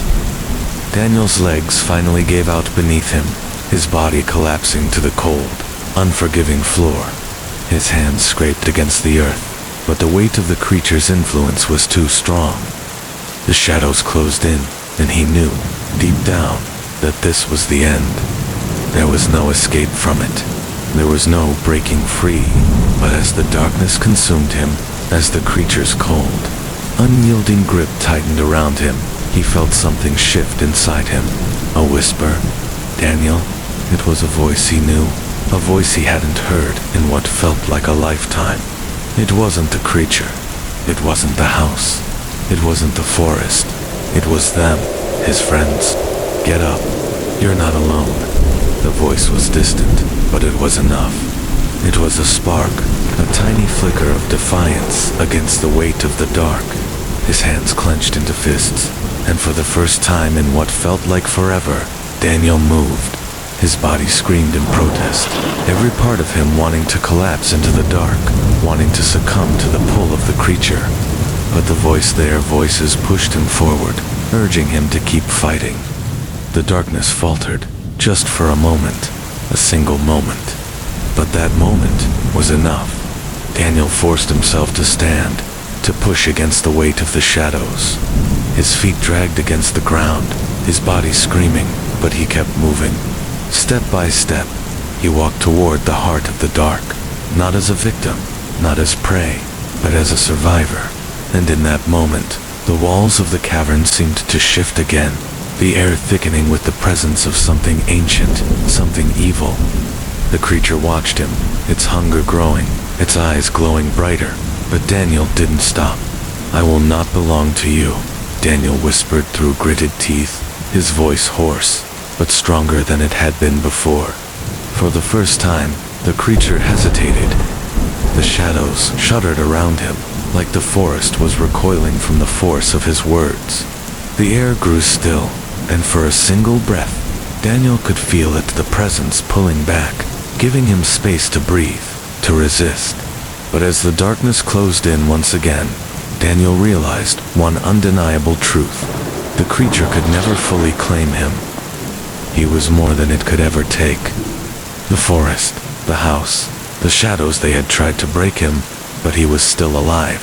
And for the first time in what felt like an eternity, Daniel knew that even the darkest forces in this world could never truly consume him, because as long as there was light, even a flicker of it, they would never win.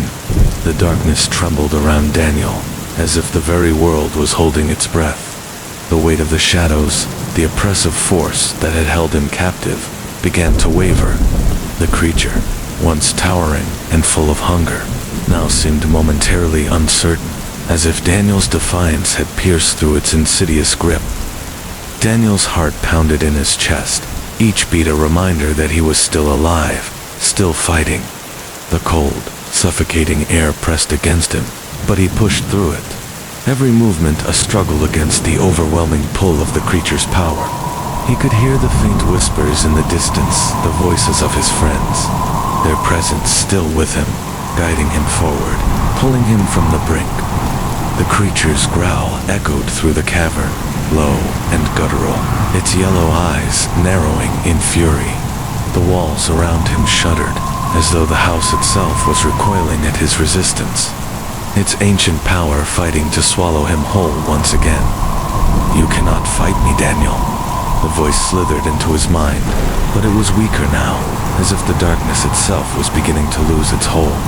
For the first time, Daniel could feel the power inside him growing, a spark that was stronger than the fear, stronger than the creature's whispers.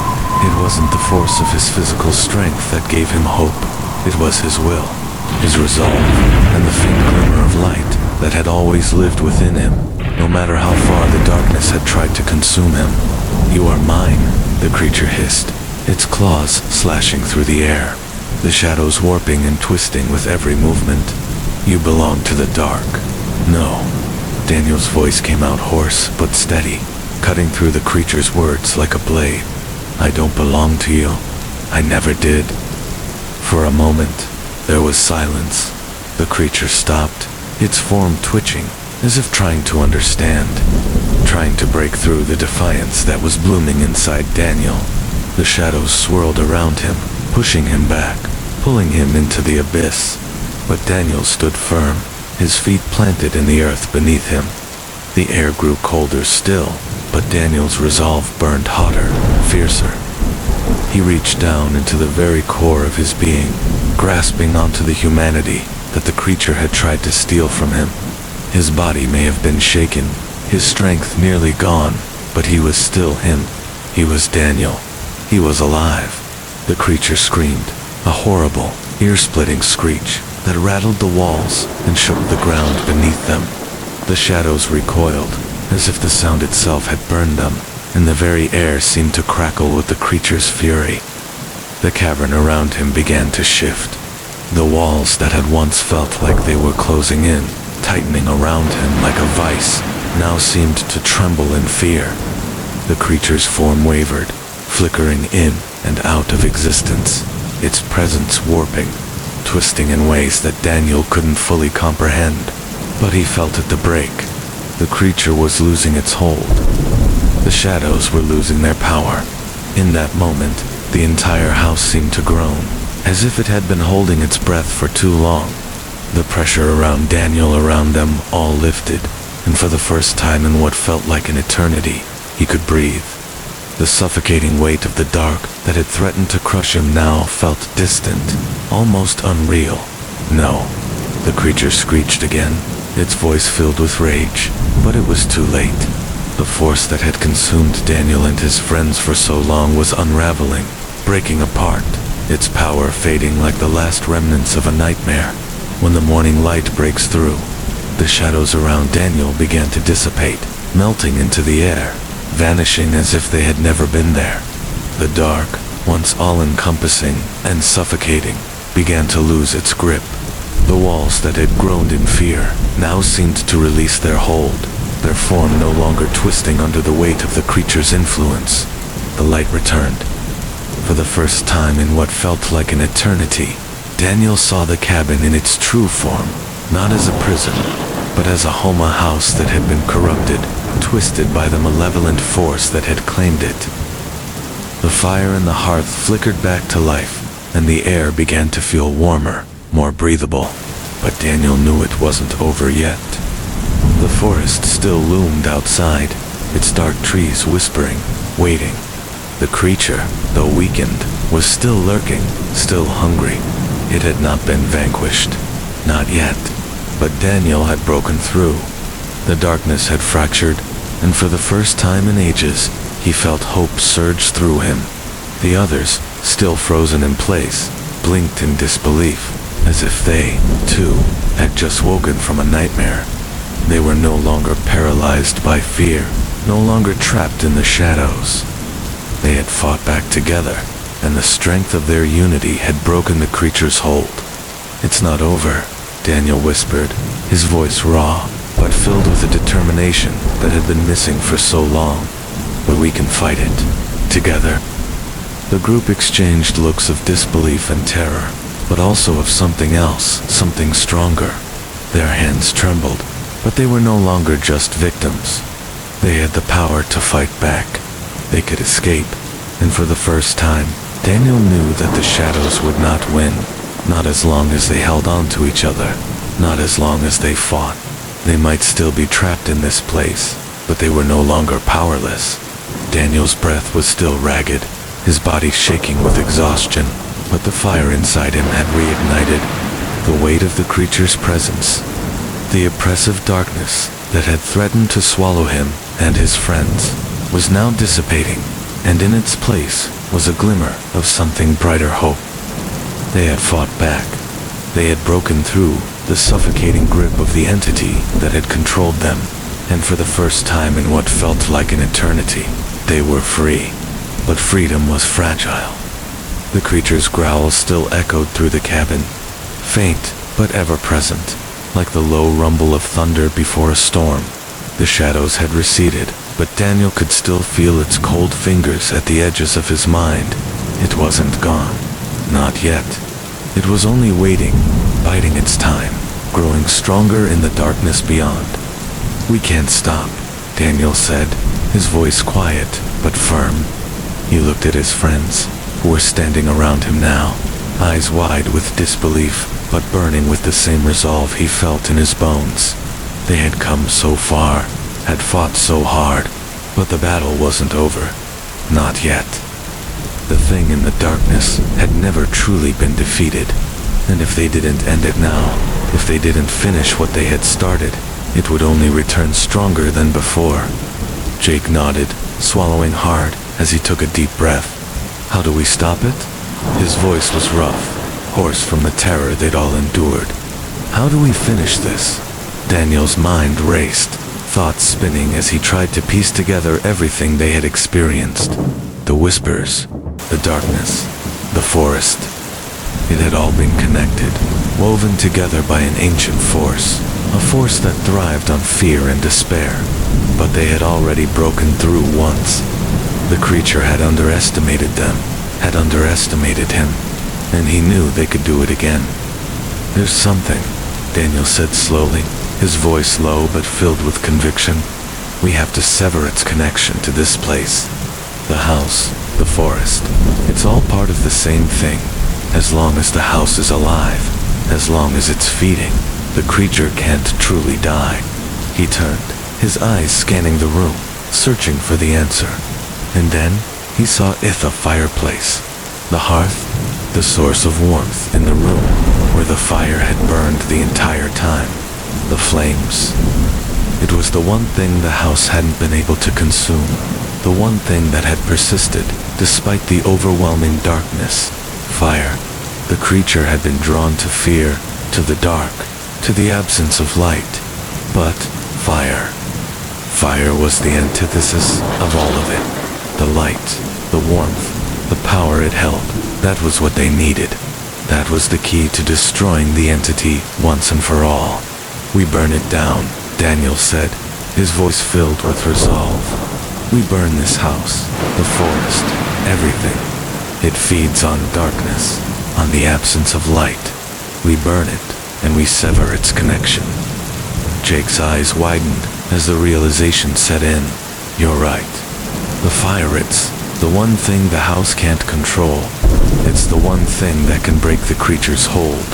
But," Claire's voice trailed off, her brow furrowed with concern. "The house, the forest, they're part of it. If we burn it down, everything goes with it. We could be trapped." "We're already trapped," Daniel said, his voice hard. "The longer we wait, the stronger it gets. If we don't act now, we'll never get out of here. We won't survive, not unless we destroy it." The group exchanged a tense look, their eyes filled with the weight of the decision. It wasn't easy. There was no way of knowing what would happen if they set the cabin ablaze. Would it destroy the creature completely? Or would it only make it stronger, more powerful? There was no certainty, only the knowledge that staying here would mean their deaths. "We do it," Sam said, his voice quiet but firm. "We burn it. Together." Without another word, they moved quickly, gathering anything they could find to fuel the fire. The furniture, the bookshelves, the remnants of the old cabin. They tossed them into the hearth, building the flames higher and higher.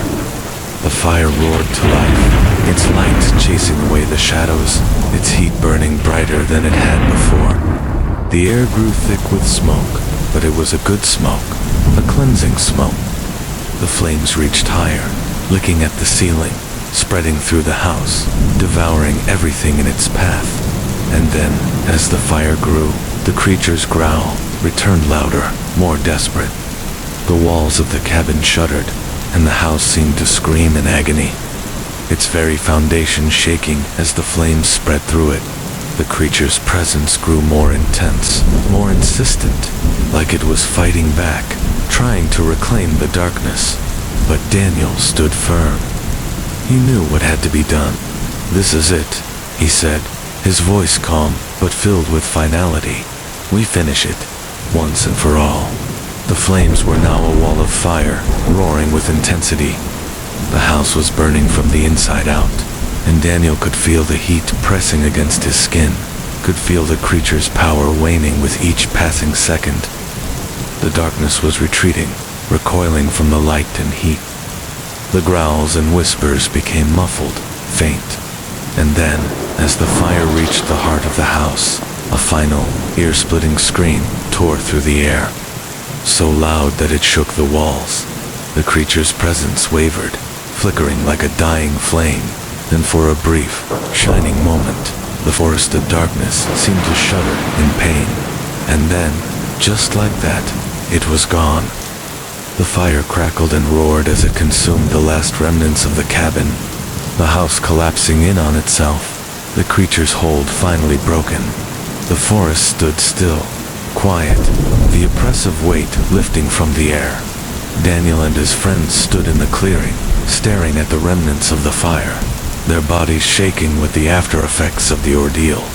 But they were alive. They were free. They had defeated the darkness. They had won.